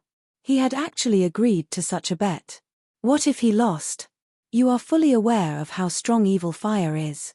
Snow is likely the only one, aside from you, with the strength to fight that man. Even Fire would be forced to run and dodge if he used twofold berserk. Although Flying Shadow and Shadow Sword have improved very quickly, they are still a long way from reaching the refinement realm. How can they possibly defeat Evil Fire in 7 days? Relax. God created the world in 7 days. I should be able to do this much, Shifeng said, chuckling at Aqua Rose's wrath. Evil Fire was a bona fide genius. Although he had not heard about the Berserker in the past, with Evil Fire's status as an independent player, it would be a huge waste not to poach such a talent. If he wanted to recruit a prideful expert like Evil Fire, this was the quickest and most effective method. It might have been impossible to train Flying Shadow and Shadow Sword to defeat Evil Fire in just 7 days before, but the situation had changed. Seeing Shifeng's confident smile, Aqua Rose could not help but sigh and give up her attempt to persuade him. All she could do now was assign as many resources as possible to Flying Shadow and Shadow Sword, helping them improve as much as possible. Once the duel had ended and everyone prepared to leave the tournament hall, Shifeng walked onto the stage once more. Immediately, he attracted everyone's attention. What? Is there going to be another match?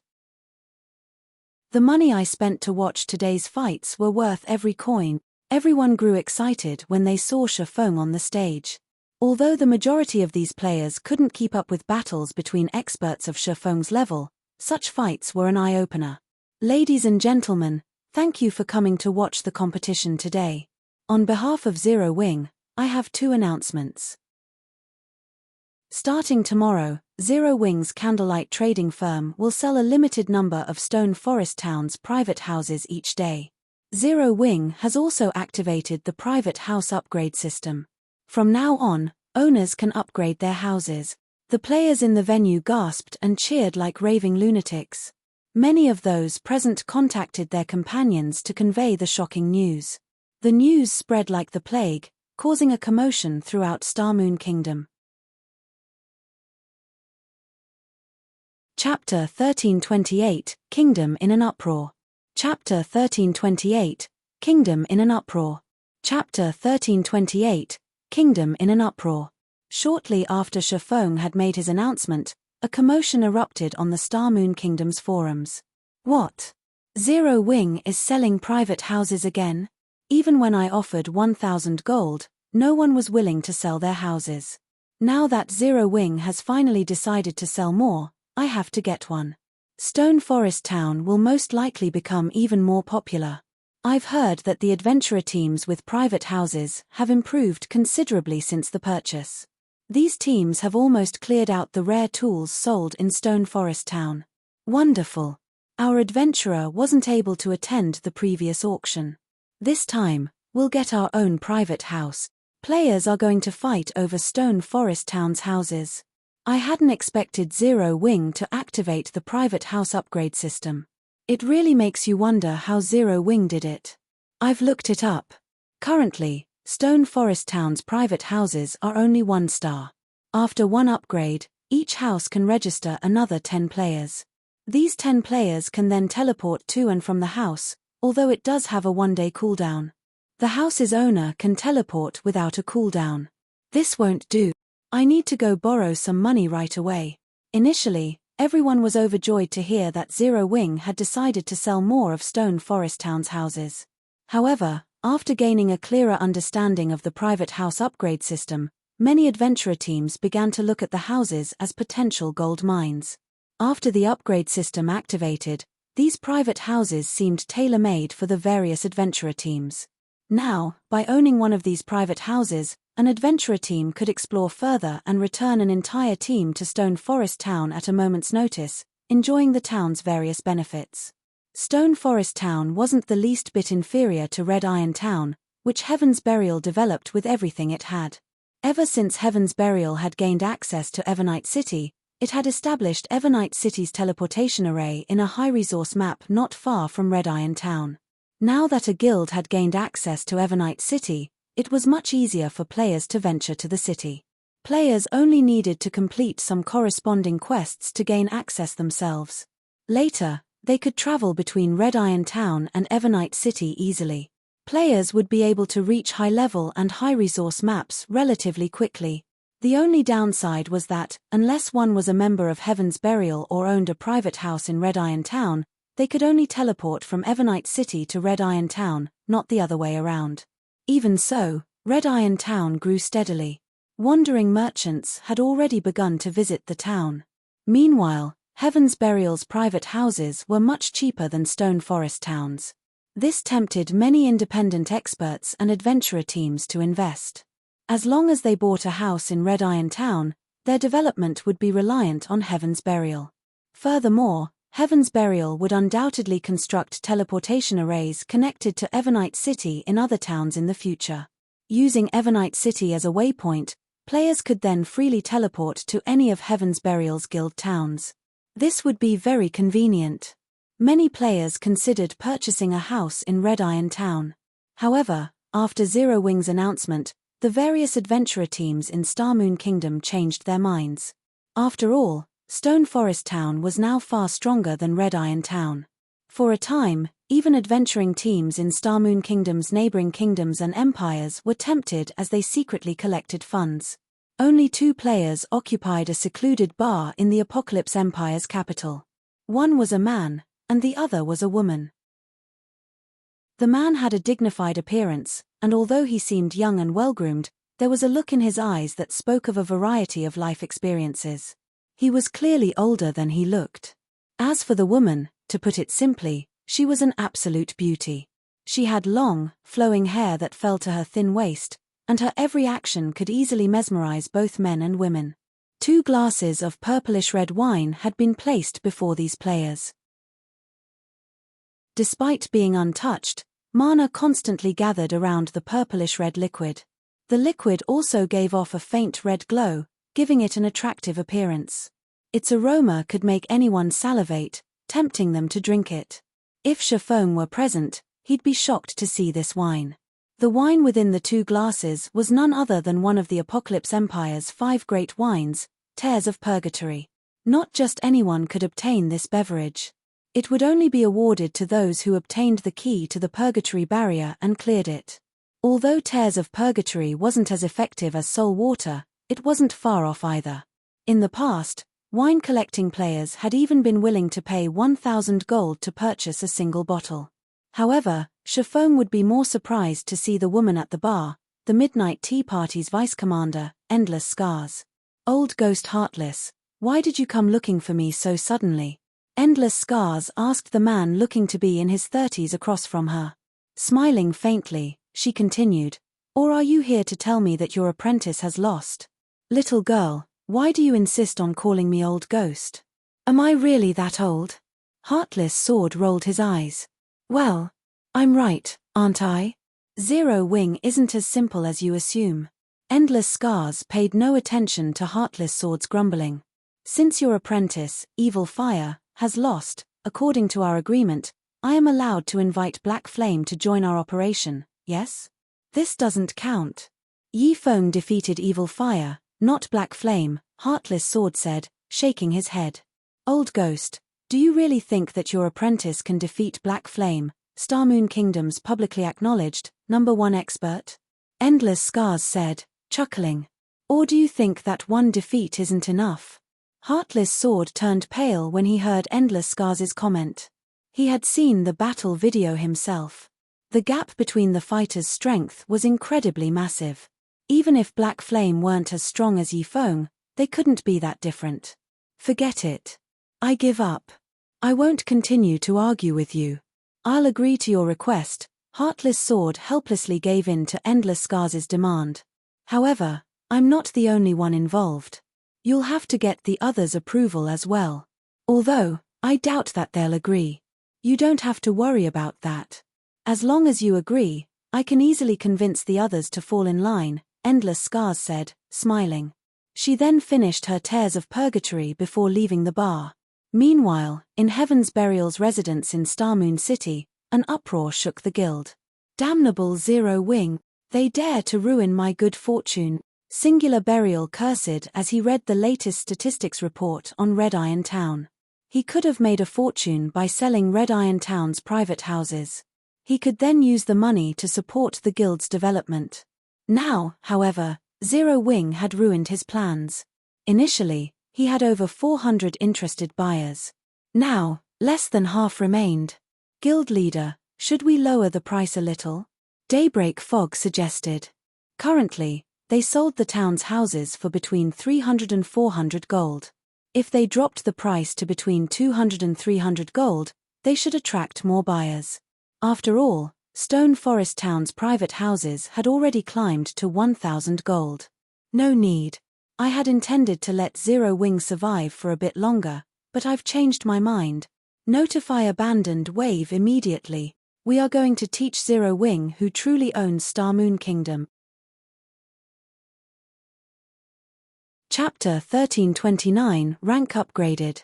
Chapter 1329 Rank Upgraded.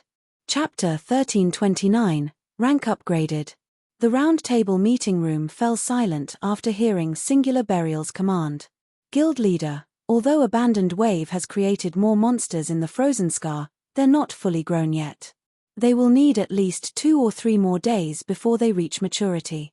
If we declare war on Zero Wing now, everyone attempted to persuade Singular Burial to be patient and wait a little longer. What's there to worry about? You've witnessed these evil beasts' strength for yourselves. Even before reaching maturity, they're terrifying creatures. The only reason that we're helping Abandoned Wave create evil beasts is to prevent every guild in Starmoon Kingdom from working together against us. We'll just use the evil beasts to raid Stone Forest Town. It'll be a piece of cake. We won't even need to dispatch our forces to the raid. Abandoned Wave can take care of it easily without our help. At most, the other guilds will suspect that we're related to Abandoned Wave and his beasts. Without concrete proof, they won't work together to challenge us. When Abandoned Wave captures Stone Forest Town, Zero Wing's members and the independent players in the town will become sacrifices for the army. Abandoned Wave can then nurture even more evil beasts. Even if the various guilds discover our relationship, it will be too late to do anything about it. All right, see to the necessary preparations right away. Everyone grew excited as they listened to Singular Burial's reasoning. If Heaven's Burial secured Stone Forest Town, the 2 towns would provide a stable source of coins and magic crystals for the guild. With the help of the monster army, it would only be a matter of time before they took control of Starmoon Kingdom. At that point, only God's Domain's various superpowers would pose any threat. Heaven's Burial's upper echelons exploded into action.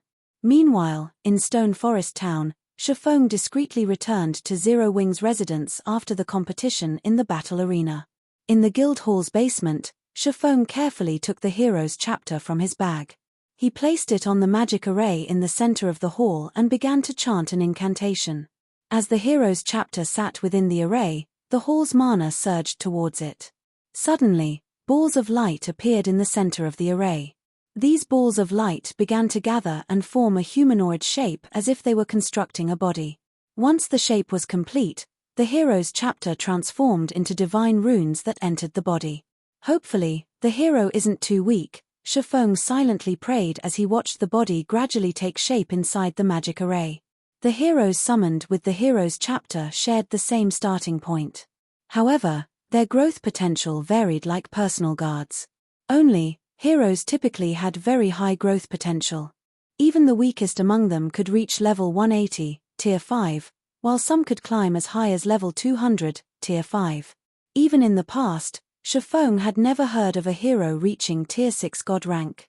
However, It was rumored that if one gathered a sufficient number of heroes' chapters, they could summon a Tier 6 hero to defend their town or city. Unfortunately, nobody had succeeded, so Shifeng did not know if the rumor were true. Time passed quickly.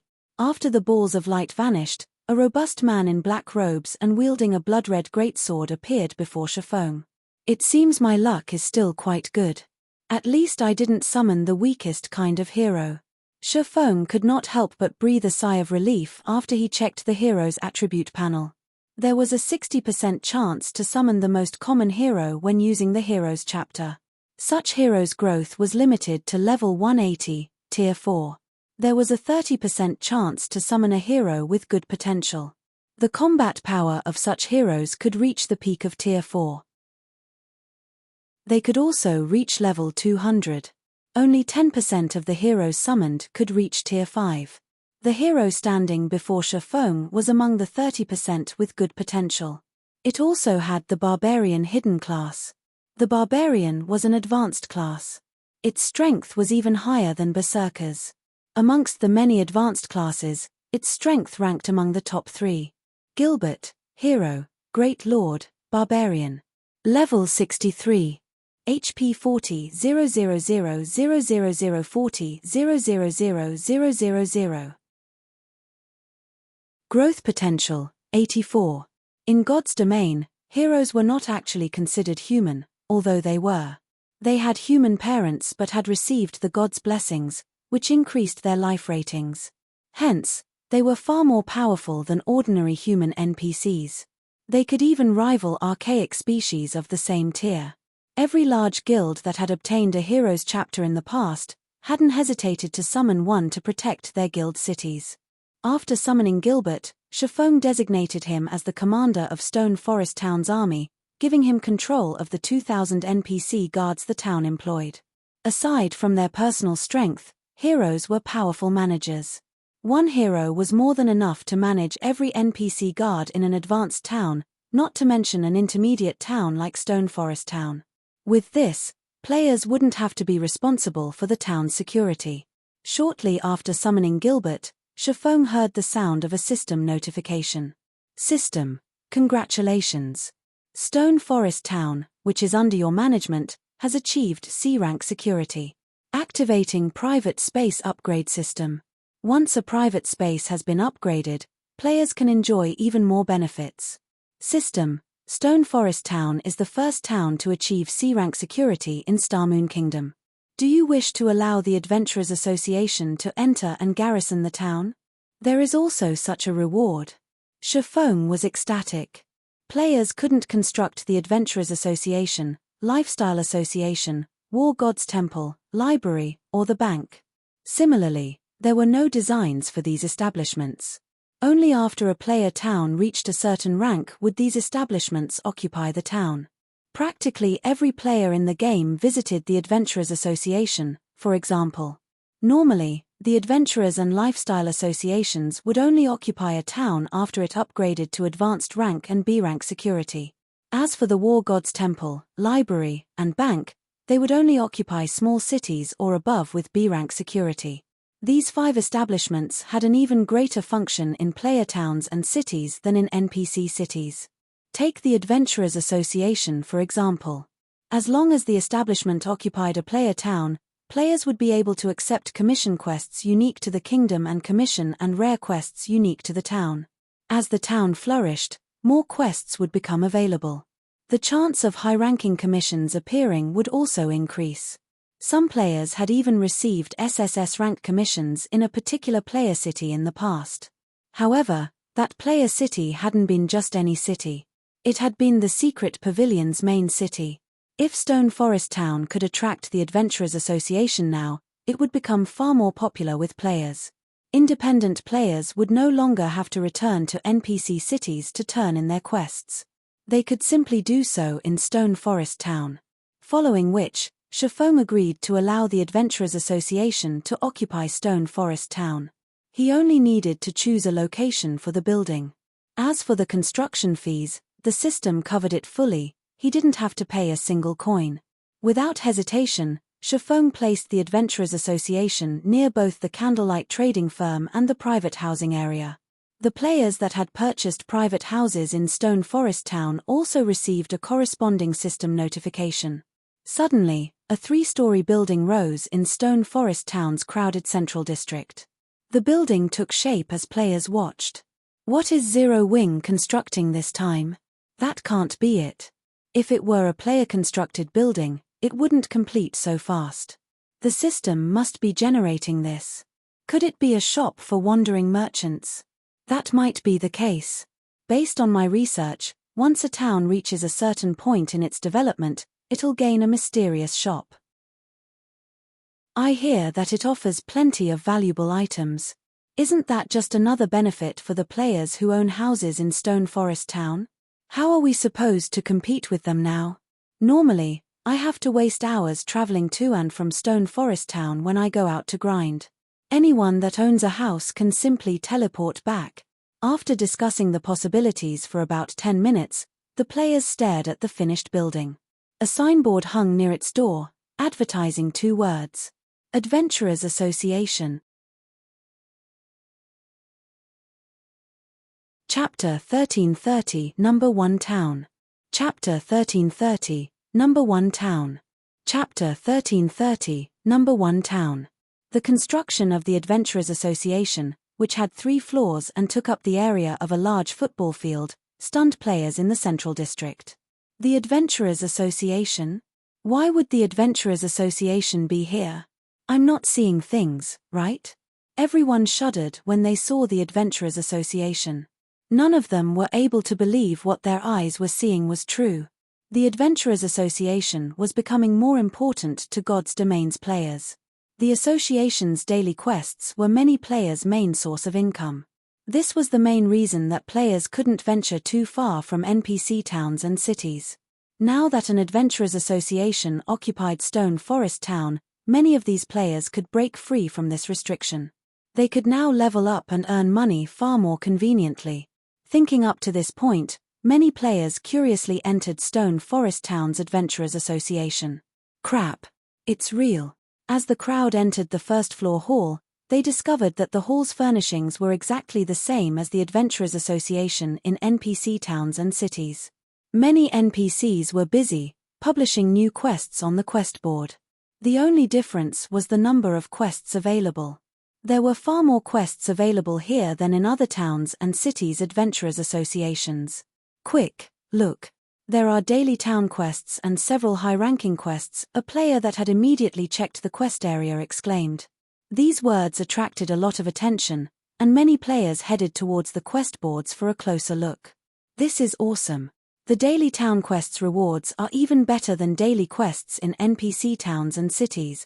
Moreover, the quest locations are all near Stone Forest Town. We can easily complete these quests in 2 hours, even faster if we had mount. Everyone's eyes shone as they read the daily town quests. Normally, the daily quests in NPC towns and cities required more than 3 hours to complete. Of course, the main reason for this was the long distance between quest objectives. Completing the quest itself only took half an hour or so. Most players would pick up local quests while completing their dailies to increase their leveling efficiency. Only after they completed the local quests would they return to hand in their daily quests. News about Stone Forest Town's Adventurers Association spread through the town quickly. As a result, many players who had intended to return to their respective NPC cities to turn in their daily quests surged towards Stone Forest Town's Adventurers Association instead. Starmoon Kingdom's official forums were in an uproar. Players with houses in Stone Forest Town are going to have an even easier time. With the Adventurers Association located beside the residential district, they can pick up and turn in quests easily. Hopefully, when the private houses go up for sale tomorrow, the price won't be too high. Our team has only managed to gather 1,000 gold after much difficulty. That can't be certain. The private houses in Stone Forest Town were already quite valuable thanks to the town's high mana density. Even while resting in a private house, players can accumulate the double EXP buff faster than in 1-star guild residents' private rooms. Now, not only can Stone Forest Town's private houses be upgraded, But there is also the Adventurers Association nearby. Don't forget about Stone Forest Town's current development speed either. With the Adventurers Association, it won't be long before Stone Forest Town becomes an advanced town. At that point, the town's private houses may cost as much as those in major NPC cities. Indeed. If we fail to get a house now, by the time Stone Forest Town becomes an advanced town, purchasing one will be even harder.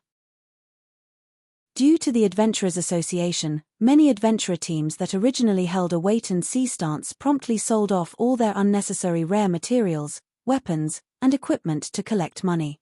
Some teams even purchased coins in bulk with credits, deeply afraid that they wouldn't have enough money to buy Stone Forest Town's private houses when they became available. At the same time, many of the hesitant adventurer teams in the neighboring kingdoms began to take action, swarming towards Stone Forest Town.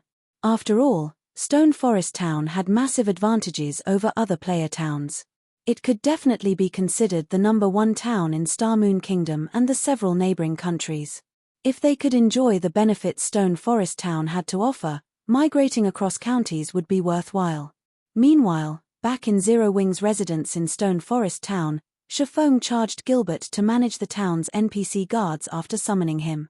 He then used a return scroll and returned to White River City's Candlelight Trading Firm. Every intermediate and above alchemist in the Candlelight Trading Firm had gathered in the top floor's special alchemy room.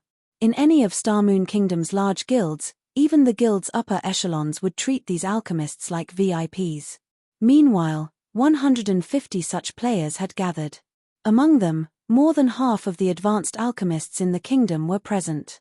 These alchemists had already waited for over 20 minutes, but they didn't show the slightest sign of anger or resentment. In fact, they brimmed with excitement and joy. Ha ha ha. This is wonderful. The guild had always called upon the forgers and engineers. Now, it's finally the alchemist's turn. I wonder why Big Sis Melancholic has called us here. Does the trading firm plan to select alchemists for Titan City? That's possible. The last group that entered Titan City should return soon. This gathering might be to select the candidates for the next batch. Based on what I've heard from those that entered the holy city of Titan, it is a holy land for experience. You can gain tons of knowledge in Titan City. There are even tutorial videos and instructions from masters and grandmasters. One round trip can almost guarantee a promotion from intermediate rank to advanced rank. The insight that advanced lifestyle players gain in the Holy City can also help one reach master rank. It's that amazing. Of course. Just look at the last Candlelight auction. The super guilds and super first-rate guilds went crazy just to get a single slot. I wonder how many slots have been allocated for alchemists. As the various alchemists conversed, the room's door abruptly opened. A man and a woman then walked into the room. Immediately, everyone in the alchemy room snapped to attention, anxiety and reverence filling their gaze as they looked at the man who had just entered. What's going on? Guild leader Black Flame is here in person? Is Candlelight searching for alchemists to cultivate? Everyone was astonished to see the cloaked man. Despite this man's lack of aura, these players couldn't help but shudder in his presence. When the alchemists realized that Blake Flame had made a personal trip to meet them, anticipation gripped their hearts. Not only was the man before them Star Moon Kingdom's #1 expert, but he was also the kingdom's #1 forger. Although it had been a long time since he had displayed his forging skills, his abilities were obvious based on the level 50 fine-gold set equipment that had sold during the previous auction. In the Candlelight Trading Firm, even Cream Cocoa and a handful of other advanced forgers who were approaching their master rank promotion could only forge level 50 secret silver set equipment. The other advanced forgers couldn't even produce level 50 mysterious iron set equipment. Moreover, the man before them was the guild leader of the #1 guild in Star Moon Kingdom. With even a sliver of his resources, these advanced lifestyle players would be set for life. If the trading firm nurtured them, they'd have an even higher chance of becoming master alchemists in the future. Not to mention, the Candlelight Trading Firm had already set a standard. I've asked Melancholic to gather you here today for 2 reasons. The first is that I will be changing the benefits alchemists are offered. I also want to help several talented alchemists become master alchemist. Although Shifeng hadn't been very loud, every one of his words caused these players' hearts to pound. When these alchemists had heard that Shifeng wanted to help them become master alchemists, they felt as if they had heard the word of God. If any of Star Moon Kingdom's large guilds, and even those in the several neighboring kingdoms, had said this, they would assume it was a joke. But it was a different story if these words came from Shifeng's mouth. Chapter 1331, Frightening Candlelight Trading Firm. Chapter 1331, Frightening Candlelight Trading Firm. Chapter 1331, Frightening Candlelight Trading Firm. Every player in the room grew restless upon hearing Shifeng's announcement. Countless alchemy players in God's domain dreamed of becoming master alchemists. Even super guilds would try desperately to poach a master alchemist. Nowadays, more players flooded to God's domain. A portion of those players, who found themselves unsuited for combat, began to develop their lifestyle classes instead. In addition, as quite some time had passed since God's domain launch, the game already had a considerable number of advanced alchemists. As a result, advanced alchemists weren't as valuable as they had been. In fact, their value would continue to decrease as time passed. Even super guilds, which had always been a hub for talented players, had never viewed advanced alchemists as important. Meanwhile, based on their knowledge, although more advanced alchemists emerged in God's domain each day, even now, there wasn't a single player who had become a master alchemist. If they could reach master rank, they would enjoy instant fame and glory. From then on, they wouldn't have to worry about money. They could even find an opportunity to climb to the peak of life, becoming an upper echelon in a powerful guild. Meanwhile, Zero Wing was the #1 guild in Star Moon Kingdom. Any of the upper echelons would receive a salary that could even rival a major company's upper management. In fact, as Zero Wing continued to develop, their salaries would increase. After all, God's domain was becoming more popular throughout the world. The virtual gaming industry was already quite large, and now that countless corporations were investing in God's domain, it could grow to become one of the top few global industries. Just the thought of becoming an upper echelon in Zero Wing excited these alchemist players. I'll talk about the new benefits first. Shifeng smiled when he saw the excited expressions. This new benefit should motivate you to work harder and improve faster. Hence, only Candlelight's top 10 alchemists will enjoy these benefits. First off, the 4th to 10th ranking alchemists will have access to secret silver alchemy tools provided by the guild. Saying so, Shifeng retrieved pile after pile of alchemy tools. He had obtained these tools from the Moon God's alchemy and research rooms. Unfortunately, he hadn't obtained an equal number of each tool. As a result, while the 4th place would receive a complete set of secret silver alchemy tools, lower ranks would receive incomplete sets. Even so, the 10th ranked alchemist would receive 3 secret silver tools. Meanwhile, when everyone saw these secret silver alchemy tools, they gasped, their eyes nearly falling from their sockets. Guild leader, did you rob several large guild warehouses? Melancholic smile could not help her shock when she saw the large pile on the table. Even bronze alchemy tools were rare on the market, each selling for more than 50 silver. Moreover, these tools would be purchased immediately. Mysterious iron alchemy tools were even rarer. On average, alchemy tools of such rank sold for more than 3 gold. As for secret silver rank, they sold for more than 10 gold. However, it was practically impossible for one to find any secret silver alchemy tools on the market. They normally only appeared in auctions, and oftentimes, they would sell for 25 gold or more. Even the Candlelight trading firm had fewer than 10 secret silver alchemy tools. The guild had only obtained them after completing various large-scale quests or from fine gold rank and above treasure chests. Yet, Shifeng had over 40 tools. As the alchemists still reeled from the sight before them, Shifeng revealed the Ocean's Glow set, a set of dazzling, fine gold alchemy tools that gave off a faint blue light. Relax. This fine gold rank Ocean's Glow set is only for the 3rd-ranked alchemist, Shifeng said, chuckling when he saw the alchemists drool. These players were speechless. Third place would get an entire set of fine gold alchemy tools. As expected of our guild leader. You are so awesome. If the other trading firms knew about this, they would faint. I doubt that even super guilds have an entire set of fine gold alchemy tools. Excitement overwhelmed these lifestyle players. If they could get their hands on the Ocean's Glow set, it would increase their chances of becoming master alchemists considerably, yet this was only the benefit for the third-ranked alchemist. In God's domain, players needed to invent new items of a certain quality to become master lifestyle players. Unfortunately, inventing a master rank potion had a much lower success rate than simply crafting one. It was extremely important to have a good set of alchemy tools if one wished to become a master alchemist. A set of fine gold alchemy tools was more than enough to change their fate. As everyone dreamed of using the Ocean's Glow set and reaching life's peak, Shifeng revealed another pile of alchemy tools.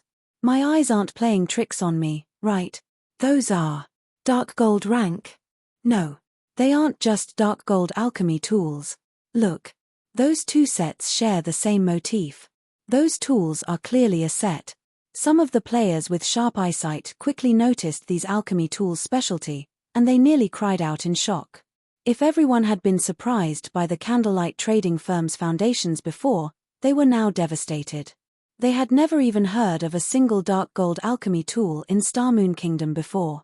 If one had to estimate such a tool's value, it wouldn't even be worth several pieces of top-tier, dark gold equipment. No one would even be willing to trade such a set for several pieces of epic equipment. A set of fine gold alchemy tools could already help an advanced alchemist reach master rank. A set of dark gold alchemy tools, however, could increase an alchemist's chances by at least 10%. A few epic weapons and pieces of equipment could never rival the value of such a set. If word of these two sets of dark gold alchemy tools got out, alchemy enthusiasts would swarm the candlelight trading firm. After all, alchemy tools were alchemists' weapons. A quality weapon could increase a person's strength significantly, not to mention a top-tier weapon. Second place will get to use a set of dark gold alchemy tools. As for Candlelight's chief alchemist, they will get to use the green jade set. These are the new benefits every alchemist in the trading firm will be offered, Shifeng explained. As for the second reason I wanted to talk to you today, it is to provide help to a few talented alchemists reach master rank. However, before I do so, I will need you to sign a core members agreement. I'm sure you're aware of the standard agreement, so I won't go into detail. If you want the opportunity to gain the guild's full support, you can register with Melancholic. Once you sign the agreement, you will be tested. Whether or not you're accepted depends on you. As soon as Shifeng finished speaking, dozens of alchemists crowded around Melancholic's smile to register for the test without hesitation. As these alchemists fought over the core member contracts, a woman, who had listened from a corner, approached Shifeng. The woman was a classical beauty and gave off a serious vibe. She also wore the golden, five-leaf-shaped advanced alchemist's insignia. This classical beauty was none other than Silent Wonder. Melancholic Smile had already told Shifeng that Silent Wonder's standards could rank among the top 3 in Candlelight. Not only was she fast, but her success rate was also quite high. The girl had a very high chance of becoming a master alchemist in the future. If not for Silent Wonder's insistence on retaining her freedom and retaining her official member status, Shifeng would have sent her to Titan City with the last batch of lifestyle players. Guild leader Blackflame, can I ask you a question? Silent Wonder asked. Of course. Shifeng nodded. Are official members eligible for the top 10 spots as well? When Silent Wonder posed this question, anxiety was clear in her eyes. She had already realized how extraordinary Candlelight's foundations were. However, she had never imagined that they were quite this frightening. Even super guilds trading firms couldn't compete with Candlelight. Both the dark gold tools and the fine gold set tempted her. With access to one of those sets, she was confident that becoming a master alchemist was only a matter of time. However, not even a super guild would share such treasures with an official member, much less Zero Wing. But she had to ask. If she really had no hope, she was prepared to trade one of the treasures she had obtained from a secret land. Chapter 1332, There is no strongest, only stronger.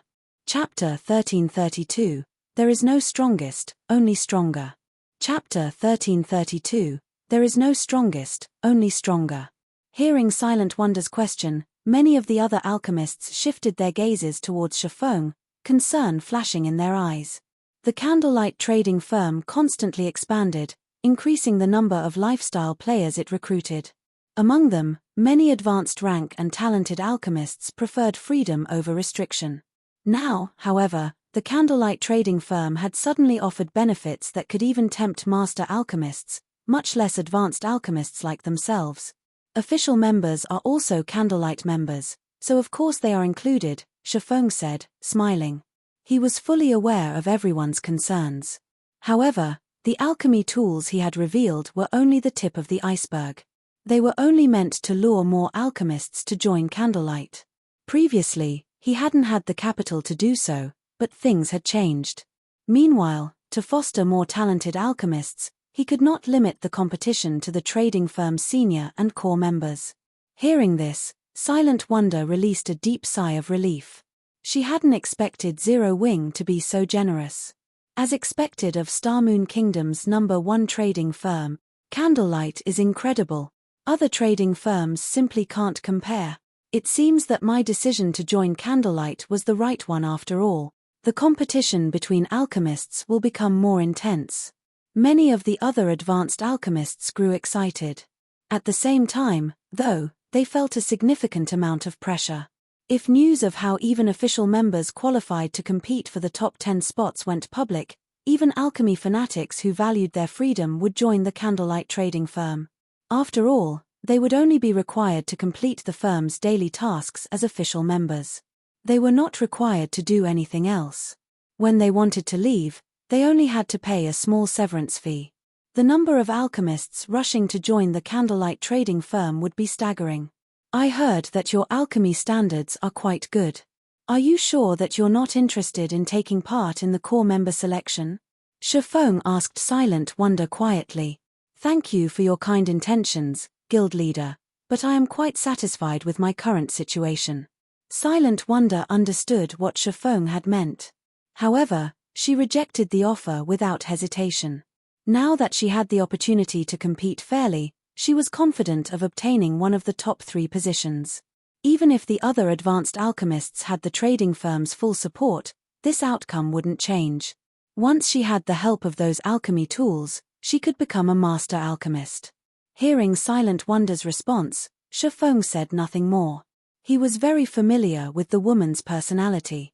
Practically every upper echelon in the various large guilds in the past had known about God's Domain's top great grandmaster alchemists. Despite super guilds relentlessly sending invitations, offering tempting promises, Silent Wonder had given the same reply. Guild leader, why don't we make some changes to the new benefits? When Melancholic Smile saw Silent Wonder and several other advanced alchemists' lack of interest in becoming core members, she had a suggestion. Let's only offer the Green Jade set as a benefit for core members. This way, we should be able to convince more advanced alchemists to truly join Candlelight. Although giving every one of Candlelight's alchemists a chance to compete for a set of dark gold alchemy tools was effective in attracting capable alchemists to join the firm, it wasn't an incentive to become a core member. Melancholic Smile's suggestion was a wise one. If they tweaked the new benefits now, it would encourage the previously hesitant alchemists to sign the core member contract. After all, even a master alchemist would be hard-pressed to refuse access to a set of dark gold alchemy tools. Relax. Do you think the benefits I've set will be easy for official members to obtain? Shifeng responded, chuckling. If they can get their hands on the set, it'll be my loss. They can't obtain them? Melancholic Smile was confused. Since Shifeng had already promised that official members could participate in the competition, that meant that everyone would be competing fairly using their alchemy abilities. Currently, Silent Wonder and several other alchemy fanatics, who had not signed up to become core members, were considerably skilled. Melancholic was certain that Silent Wonder, in particular, would rank among the top 3. If Silent Wonder worked harder and got lucky, It would not be impossible for her to obtain first place. So, how could she possibly not gain access to the new benefits? However, Shifeng did not bother to explain.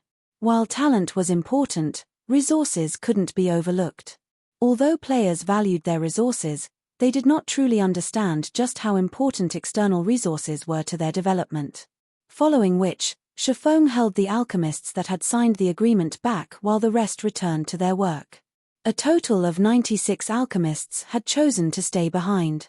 Among the 54 alchemists that left, the ratio of advanced alchemists was considerably high. Fortunately, more advanced alchemists has signed the agreement than Shifeng had expected. Since everyone present has decided to fight for the opportunity to become a master, let's start the test. Shifeng then took a thick book from his bag and placed it on the table.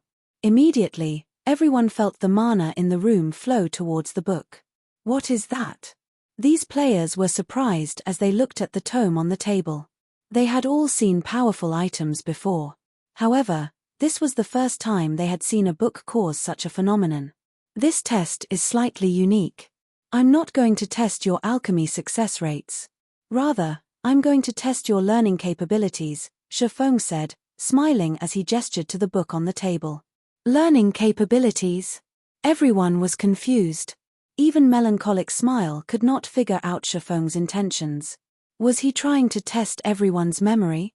I believe you've all learned many basic alchemy techniques from Candlelight's database, so you should have a clearer understanding of those techniques than I do. Shifeng then held up a slightly tattered book and displayed its attribute panel. This book holds the record for a somewhat unique alchemy technique. You can call it a secret alchemy technique. This secret alchemy technique is several times more effective than the basic techniques you've already learned. If you can learn this technique within a fixed time, you'll pass the test. Anyone who passes the test will qualify to read this moon god's secret record. Saying so, Shifeng revealed the moon god's secret record. The moon god's secret record? Isn't that one of the legendary alchemy scriptures? Everyone's jaws dropped when they saw the ancient tome in Shifeng's hand. None of them could believe their eyes. These players were all alchemists that frequently read various materials about alchemy in God's domain. They were all familiar with the items known as the 5 great alchemy scriptures.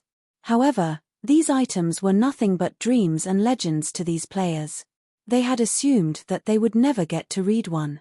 How could they not be shocked when Shifeng took out the moon god's secret record? The moon god's secret record could help one reach the pinnacle of alchemy. Even Grandmaster alchemists dreamed of obtaining such a treasure. Only now did everyone understand why they had been required to sign the contract before taking the test. If news of such a treasure leaked, it would shake the very foundations of the alchemy world. Meanwhile, Melancholic Smile, who stood to a side, was utterly speechless. Only now did she understand why Shifeng had been generous enough to let every alchemist in Candlelight compete for those alchemy tools. Compared to the secret alchemy techniques and Moon God's secret record, those tools were worthless. Now that you've seen the Moon God's secret record, whether or not you qualify to read it will depend on you.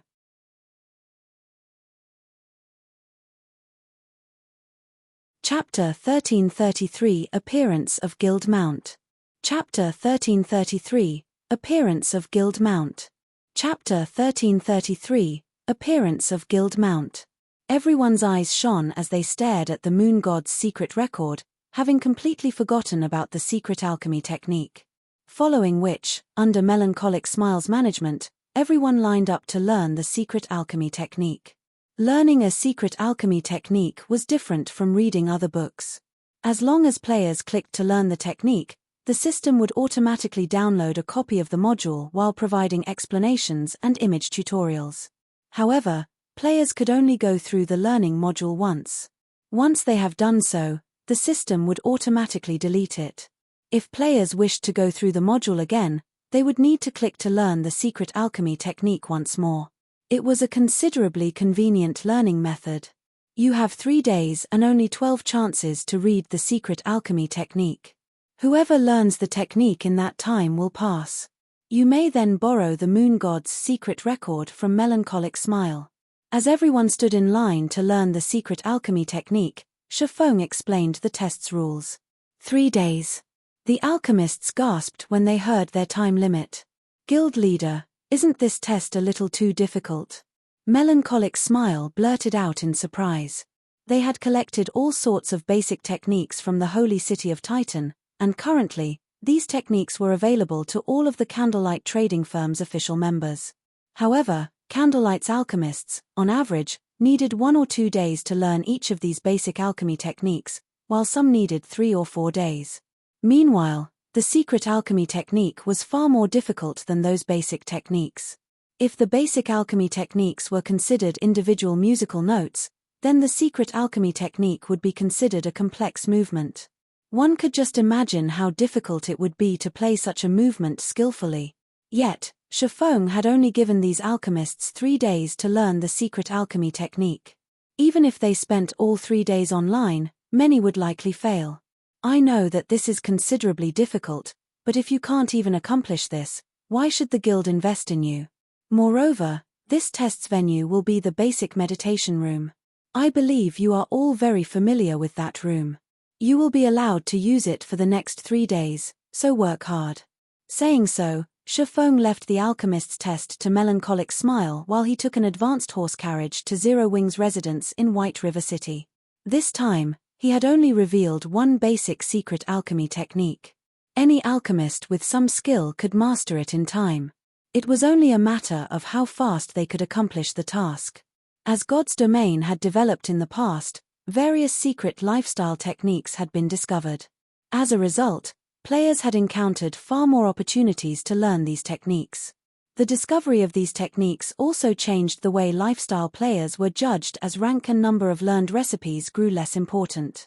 Rather, lifestyle players were judged by the number of secret lifestyle techniques they had grasped. Even a slightly capable lifestyle player had learned at least 2 or 3 basic secret techniques. As far as Shifeng could remember, the dividing line had been a 3-day learning period. Any player that could learn a basic secret technique in 3 days had been considered talented. Their chances of reaching the master rank had also been considerably higher than others. Hence, he had set the test's time limit to 3 days. White River City's streets bustled with activity. Due to the activation of the flying transportation feature, allowing players to travel to the Eclipse Gate, more players rushed to White River City to level up. As Shifeng glanced out of the carriage window, he saw plenty of players riding various mounts. Although the majority of these players rode common mounts, which NPC merchants sold, it was still an enviable sight for ordinary players. After all, NPC merchants sold common mounts for 40 gold each. It was not a price ordinary players could afford. In the case of independent players, only experts could afford a mount at this stage of the game. It seems I'll have to hurry things up a little. A sense of urgency welled within Shifeng as he watched players atop their mounts. Mounts were a powerful leveling tool for players. God's Domain's maps were simply too massive. As players reached higher levels, they would have to travel farther to grind monsters and level. As a result, travel would take up most of their time in the game. Even a common mount could save players at least half of their travel time. Naturally, this allowed players to increase their leveling speed. Although he had already become an epic adventurer and had accepted an SSS rank commission, he was still a long way from upgrading Starmoon Kingdom to an empire. Moreover, the initial 3 SSS rank commissions were the Adventurers Association's gift to every country. Encountering another SSS rank commission would depend on one's luck. He had to complete as many commissions as possible right now. If other epic adventurers in Starmoon Kingdom claimed the other SSS rank commissions, it would be a massive loss for him. The first thing he needed to do was complete the Ancient Orc Empire commission. He could also use this opportunity to help the main force members to level up. When Shifeng reached the guild residence, he was greeted by a long line of players queued up outside the entrance. Taking a quick glance, he noticed quite a few level 40 and above expert players. There were even some relatively strong adventurer teams in the mix. Not long ago, Shifeng wouldn't have even dared to dream of such a thing happening. Any of the various large guilds would target capable adventurer teams in Starmoon Kingdom for recruitment. However, These adventurer teams had their pride and usually refused to join a guild. These adventurer teams might not have abundant resources like guilds, but by raiding large-scale team dungeons and completing various rare quests, these adventurer teams could get their hands on valuable weapons and equipment that even made large guilds' normal members jealous. Since Shifeng had announced the sales of Stone Forest Town's private houses, more than 1,000 players had joined the guild. This significant increase had surprised even Shifeng. To other large guilds, this number might not be substantial. In Zero Wing's case, however, it was astounding. Zero Wing was famous for having the highest recruitment standard in Starmoon Kingdom. Anyone that joined the guild had either great potential or was stronger than other large guilds' elite members. Hence, an increase of 1,000 members in Zero Wing was the equivalent of a large guild suddenly gaining over 1,000 elite members. At this rate, Zero Wing would have an extra 10,000 elite members by the end of the day. Even for first-rate guilds, this was unthinkable. After all, a first-rate guild normally only had 100,000 plus elite members. By gaining 10,000 elite members in a single day, Zero Wing would catch up to a first-rate guild's elite member count within 2 weeks. Of course, this situation wouldn't continue for so many days, but Zero Wing shouldn't have a problem gaining an extra 30,000 elite members in a short amount of time. At that time, Zero Wing would finally have enough elite members to truly rival a first-rate guild. With so many elite members, not only could Shifeng alleviate the pressure on the branch guild in Lake Heart City, but he would also have enough manpower to defend his new city. He wouldn't need to reallocate manpower from Stone Forest Town. As Shifeng was about to enter the guild's warehouse to clear out his bag and prepare the necessary items for his trip to the morning battlefield, he received 2 system notifications. System: congratulations. You have finished taming the 5-star mount, Thunder Wolf. Please visit the stable. System: congratulations. Master Tamer Owen, who is under your employment, has been promoted to Grandmaster Tamer. Chapter 1334, Flocking to Zero Wing. Chapter 1334, Flocking to Zero Wing. Chapter 1334, Flocking to Zero Wing. The 2 system notifications momentarily stunned Shifeng. The taming's done already? Shifeng was confused. A 5-star mount was not easy to tame. Even Owen had estimated that he would require 25 days to complete the task. However, the mount had been tamed much sooner than expected. Now that the Thunder Wolf had been tamed, Zero Wing could finally activate the guild mount system. Guild members could start purchasing the Thunder Wolf from the guild stable. Unlike the mounts NPCs sold, guild members only needed to pay 25 gold for a guild mount.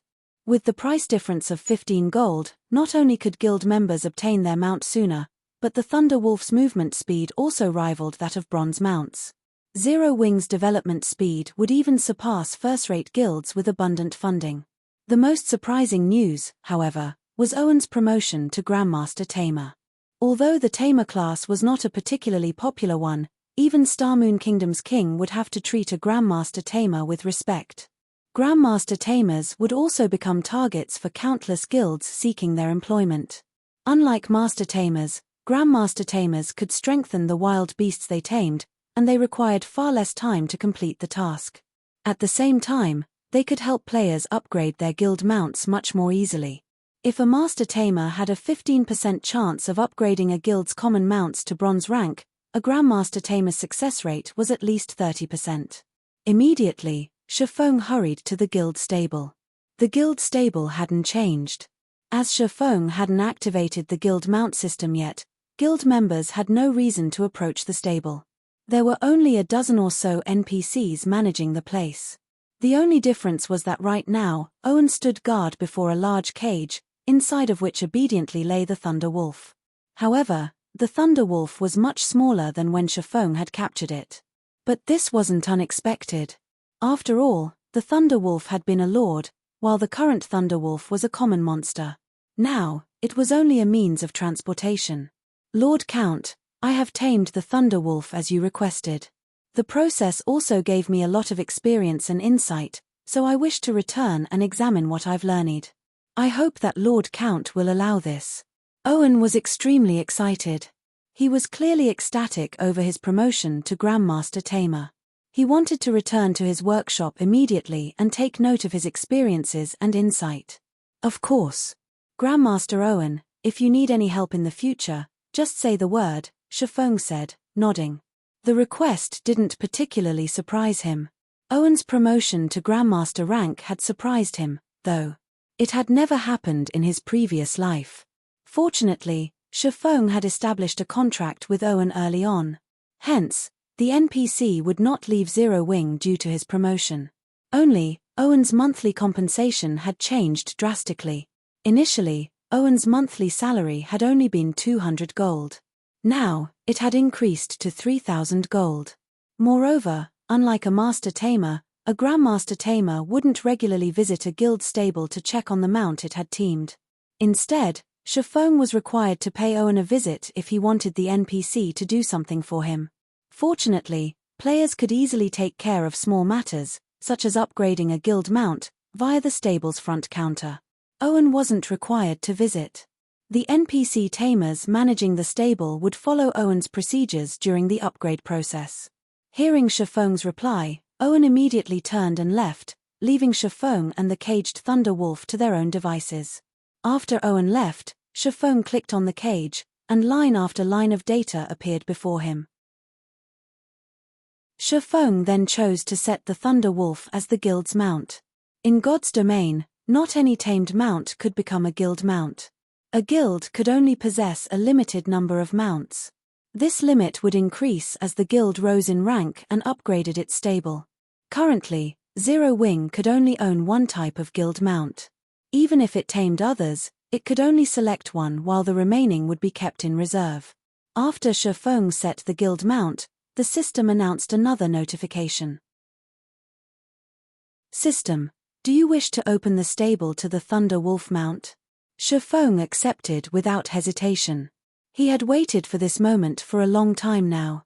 The sooner he allowed the Thunder Wolf into the stable, the more of an advantage Zero Wing would have. Once Shifeng opened the stable to the Thunder Wolf, NPC tamers began to appear outside of the stable, each NPC leading one lively Thunder Wolf after another. These Thunder Wolves' appearances differed slightly in the color of their fur, eyes, and such. Overall, though, they were all majestic. As these Thunder Wolves appeared, they attracted the attention of nearby players. What's going on?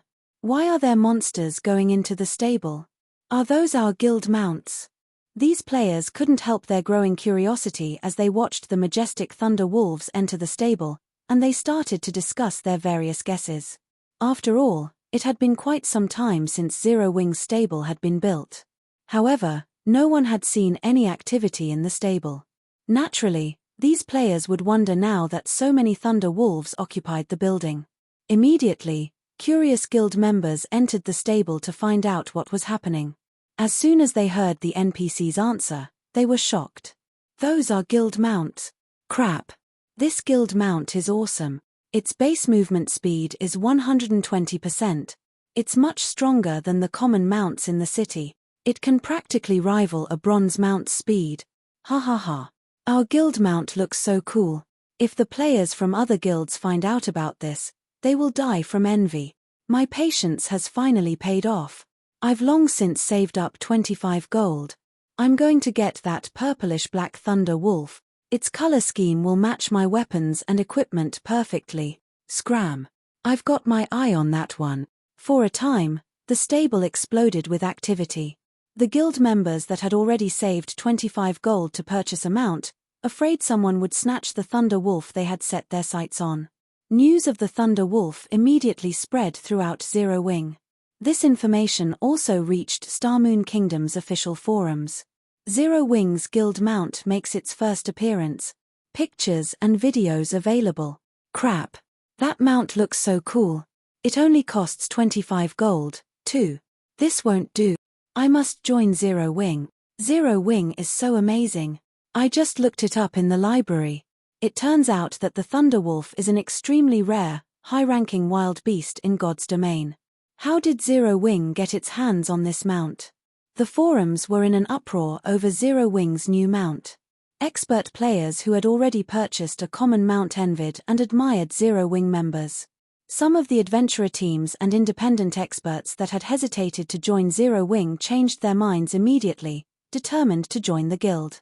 Not only was the Thunder Wolf cheap, but it also had superior attributes and an impressive appearance. Moreover, the mount could be upgraded. Before anyone knew it, the line of players outside of Zero Wing had doubled. More players joined the line by the minute. The guild recruiters were stupefied. However, in Heaven's Burial's residence in Starmoon City, when Singular Burial received the news, he felt an indescribable pressure weigh down on him. Zero Wing. Singular Burial fumed. If not for his collaboration with Abandoned Wave, Heaven's Burial wouldn't be a match for Zero Wing. What a pity. Even if you release your guild mounts now, it is too late to change anything. Relay my commands. Instruct Ghost Shadow to lead the Ghost Shadow Legion to White River City. As soon as Abandoned Wave's people take action, have them destroy Zero Wing's stable.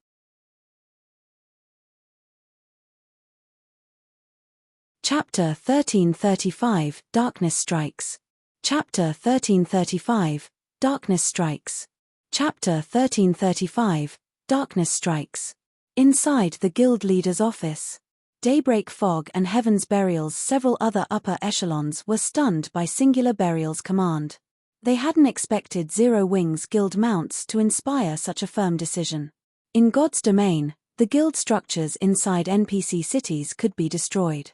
If one wished to rebuild a structure, they would require a new design to do so. However, these structures were generally protected by defensive magic arrays. They weren't easy to destroy. Normally, a guild structure's defensive magic array could absorb up to 15 million damage. As for a crucial structure like the stable, the guild would employ a far more powerful magic array to protect it.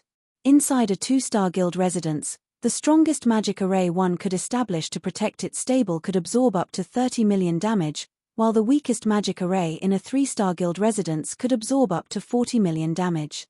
Taking into account the stable's own durability and defense, it would take a considerable amount of time to destroy the building. In addition, White River City was a major NPC city. An attack at night might have a chance of success, but now, they had been ordered to attack the stable during the day. The NPC guards patrolling the city were incredibly diligent. Even the slightest disturbance would attract a large number of these NPC guards. White River City was also Zero Wing's main headquarters. There were now fewer than 3,000 or 4,000 members stationed in Zero Wing's residence at a time. The guild had also hired tons of NPC guards to defend the residence. If they attacked, these players and NPCs would respond immediately. Unless they invested several times the number of players Zero Wing had, it would be impossible to destroy the stable under such tight security. The Ghost Shadow Legion only had 2,000 members. Although these players were all elites or experts, there were plenty of elites and experts defending Zero Wing's residence. Guild Leader, although Zero Wing's guild mount poses a threat, we're talking about an assault in White River City. Even if we dispatch the entire Ghost Shadow Legion, it won't even be enough to get through Zero Wing's main entrance, Daybreak Fog persuaded. I suggest that we follow the original plan and take things one step at a time. First, we'll secure Stone Forest Town. Then, we'll kill the Frost King. Even with their guild mounts, we can whittle Zero Wing down. Such a forceful assault isn't necessary. The other upper echelons expressed their agreement. Zero Wing had a massive advantage over the other large guilds, which did not possess guild mounts. As time passed, this gap between Zero Wing and its competitors would only widen. It was wise to deal with this situation as quickly as possible. However, Heaven's Burial was an exception. With the evil beast army, Heaven's Burial could flatten any guild town it wanted. To a large guild like Zero Wing, losing a town meant losing an important income source. It would impact the guild's development. If Zero Wing lost its guild town, how could it possibly compete with Heaven's Burial? I understand your concern. Singular Burial could not help but laugh. Sending the Ghost Shadow Legion into action isn't profitable, but aren't you jealous of Zero Wing's stable? Of course, we are, Guild Leader, but so what? Constructing a stable requires a design, yet we haven't even found a lead to the stable design. We might not have had the opportunity to build a stable in the past, but now we do." Saying so, Singular Burial revealed a thick, ancient tome and displayed it before everyone. Book of Replication, consumable. Saves a copy of a building for 10 days. When used, creates an exact replica of the building. Cannot be used if copied building exists. After Daybreak Fog and the others read the introduction text, they wore shocked and ecstatic expressions. With this Book of Replication, they could copy and destroy Zero Wings Stable, obtaining one for Heaven's Burial. When abandoned wave attacks, Zero Wings members will flock to Stone Forest Town's defense. As a result, the guild's main headquarters will be left unguarded. "That's our opportunity," Singular Burial said, smiling. "Don't we have 8 gnome cannons? Give them all to the Ghost Shadow Legion." With 8 gnome cannons, the magic array protecting Zero Wings Stable can only last a few volleys at most, regardless of how powerful it is. Hearing this, the upper echelon's eyes shone with excitement. It wasn't possible for the Ghost Shadow Legion to destroy the stable by itself. However, employing the gnome cannons against Zero Wings defenses wouldn't be a problem. Although they would undoubtedly lose all 8 cannons and many members of the Ghost Shadow Legion, the losses would be worth stealing Zero Wings Stable. However, as a preventive measure, lead the 3rd Legion to White River City, Fog. You can hand the 8 gnome cannons over to Ghost Shadow while you're at it. Destroy Zero Wings Stable once Ghost Shadow copies it. I want to see how Zero Wing intends to hold its position as Starmoon Kingdom's #1 guild after losing both Stone Forest Town and its stable. Understood. I'll see to it right away. Daybreak Fog turned and left the office. Zero Wing might have many experts, but after today, it would be Heaven's Burial's era in Starmoon Kingdom. Meanwhile, many adventurer teams and guild players lay siege to the Bloodring Bandit group at the border between the Stoneclaw Mountains and the Limestone Hills. The Bloodring Bandit group was one of the dark forces residing in this area. The group consisted of level 45 and above half-orcs.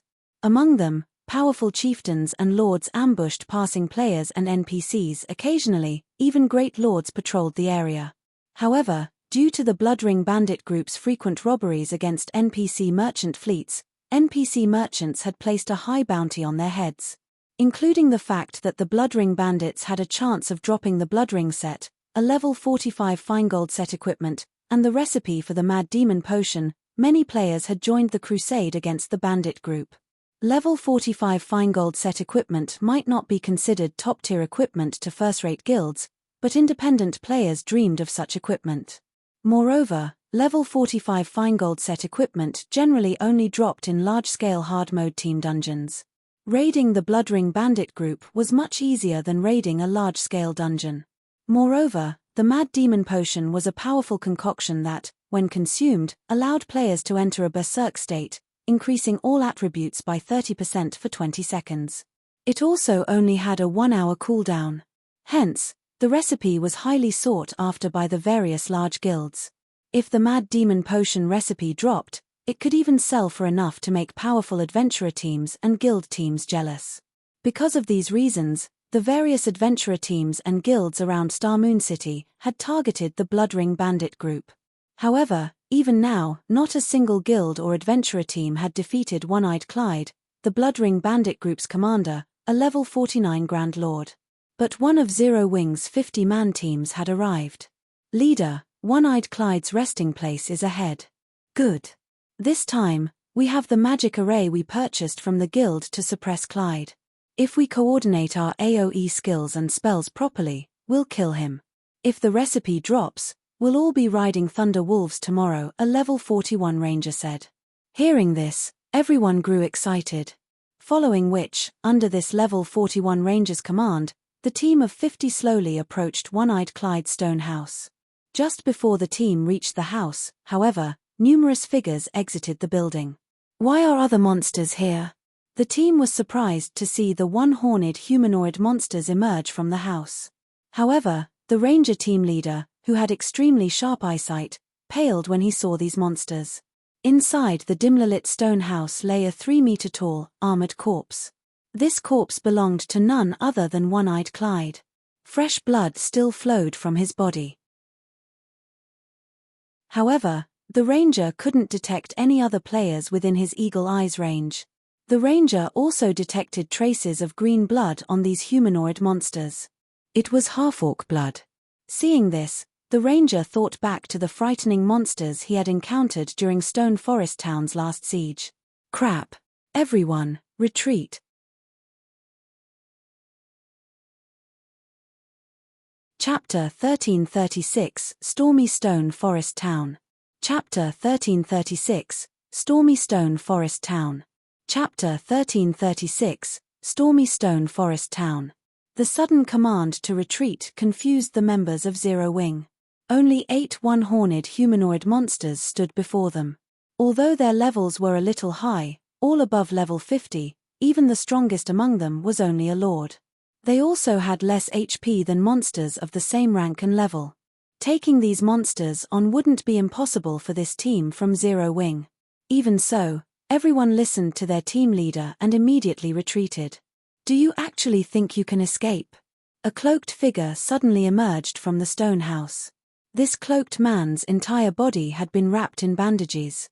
Sneering, the man said, "Just stay here and sacrifice yourselves." Although the cloaked man hadn't been particularly loud, everyone had heard him clearly, and they shuddered involuntarily. The team's rangers were more shocked than their companions. They had kept eagle eyes active, which allowed them to perceive all players and monsters within a certain range, yet they had failed to detect the one-horned monsters and the cloaked man even as he stood before them. Before the team could put some distance between themselves and these new enemies, the humanoid monsters smiled sinisterly as they dashed forward. They were so fast that they left after images in their wake. With just a few steps, the evil beasts had crossed 30 yards and caught up with the retreating Zero Wing members. So fast. Do you really think we're afraid of you? Realizing that they couldn't outrun these evil beasts, 3 level 40 shield warriors and 1 level 41 guardian knight turned to stop the monster's approach. Voice of anger. Justice roar. With their AoE taunt skills activate, the 8 evil beasts couldn't attack other players for a short time. Foolish, the cloaked man sneered. In the next moment, the evil beast's claws emitted a faint, grey fog. The evil beasts then launched a barrage of attacks against the shield warriors and guardian knight. The instant the evil beast's claws collided with the 4 MT's shields, the sharp claws passed through them as if they didn't exist and slashed the MTS helmets. These MTS instantly lost over 13,000 HP, a large fraction of their totals, after a single attack. Before the healers in the rear could react, these MTS took several more hits. In the blink of an eye, 4 MTS, each with nearly 40,000 HP, died. Their companions were stunned. However, several calm elementalists and rangers had reacted quickly and responded with attacks of their own. Immediately, dozens of arrows and spells flew towards the 8 evil beasts.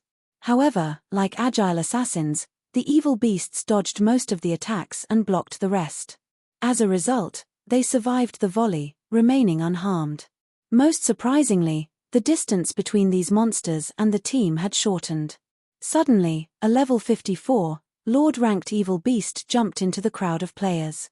It brandished its claws at the nearby healers, the grey fog extending and transforming into sharp blades. A grey arch, extending to 15 yards, tore through Zero Wing's rear line.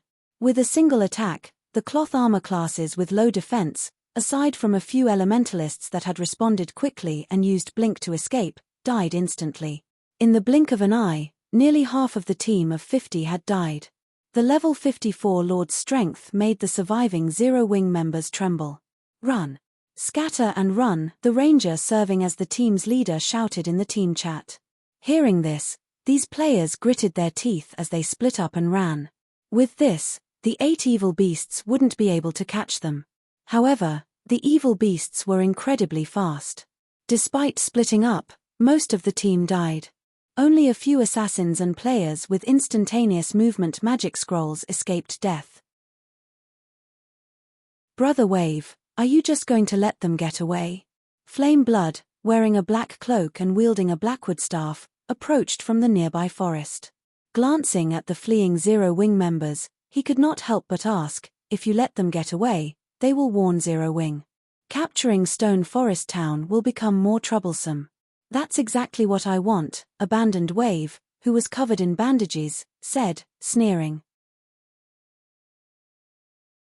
I want Zero Wing to amass its combat power in Stone Forest Town. Only then will Stone Forest Town be worth destroying. Right, how are the preparations going? The evil beast army has gathered. They are standing by not far from here, Flame Blood said, smiling. Is it really necessary to dispatch all of them? We're talking about 500,000 evil beasts, and that's not including the evil demon army under your control. With this army, we can annihilate 2 or 3 Stone Forest towns simultaneously. Not many evil beasts had taken part in the prior battle for Stone Forest Town. However, this time was different. Not only were more evil beasts participating in the siege this time, but each one was also stronger than before. Even the weakest evil beast was a level 60 elite. Their army had nearly 40,000 level 60+ chieftains, 3,000+ lords, 200+ great lords, and 40+ grand lords. However, this wasn't the most important factor. To ensure Zero Wing's destruction and avoid any mishaps, they had even dispatched 5 level 70, mythic-ranked evil beasts. In the face of such a force, Stone Forest Town's defenses were a joke. They also had the evil demon army, which abandoned Wave and spent his time carefully nurturing. Although the army was not particularly large, with only 6,000 or so evil demons, the threat it posed could likely rival that of the 500,000 evil beast army. Good. We'll make our way to Stone Forest Town and show Zero Wing's people what despair tastes like, Abandoned Wave said, laughing. He had waited for this moment for a very long time. Zero Wing was the reason his plan to take control of Starmoon Kingdom had failed. This time, however, he wouldn't give Zero Wing a chance. As long as he annihilated Stone Forest Town and proved his strength to the corporation, he could reclaim his position in the Blackwater Corporation. Elsewhere, the sudden appearance of the evil beast army had attracted the attention of Starmoon Kingdom's various powers. After all, the numbers and strength of this evil beast army were not to be taken lightly. The army could easily trample any guild town. If players weren't careful, they could get caught in the devastation. This was especially true for the guilds based in Starmoon City. Although they had been aware of quite a few evil beasts operating near the city and had suffered many losses as a result, they had never imagined that the threat would be so great. What? You're saying these evil beasts are marching towards Stone Forest Town? This is interesting. Against so many monsters, even Zero Wing could fall. Ha ha ha. Even the heavens are helping us now. If Zero Wing loses Stone Forest Town, their guild mounts will mean nothing. After the various powers investigated the evil beast army's movements, they celebrated. Now, the threat of Zero Wing would vanish. Meanwhile, the players in Stone Forest Town were panicking. Why are these monsters heading here? Damn it. What should we do? Our adventurer team just spent a ton of gold to buy a house.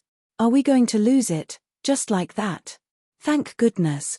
Zero Wing won't start selling houses until tomorrow. If we had rushed it, buying a house would have been worthless. What a pity. Such a good town is going to be destroyed, just like that.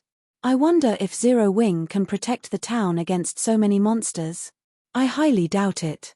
You should have seen the monster army. Any player that it comes across will die. One of my assassin friends tried to record the monster army's march. In the end, however, the monsters discovered and killed him. They are ridiculously strong. Moreover, any player they kill can't log into God's domain for some time. My assassin friend is dying with regret. The town's players discussed the situation heatedly. Many had already prepared to flee. There were also some that considered staying behind, and others who wanted to watch the upcoming battle. After all, monsters didn't often siege a town. The atmosphere in Zero Wing's residence in White River City was tense. The guild's upper echelons had gathered in the residence's meeting room to discuss the current situation, trying to figure out how to deal with the evil beast army. There were simply too many monsters this time. Although Stone Forest Town had far more powerful static defenses than before, protecting the town against such a massive army would still be difficult.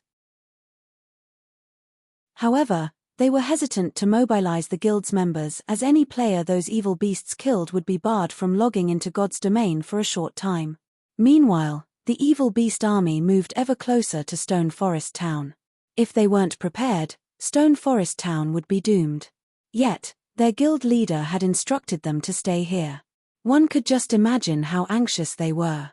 Suddenly, the doors to the solemn meeting room swung open, and Shifeng slowly entered. You're tuning in to the Celestial War YouTube channel. Don't forget to subscribe and join us on this journey to catch the most captivating stories,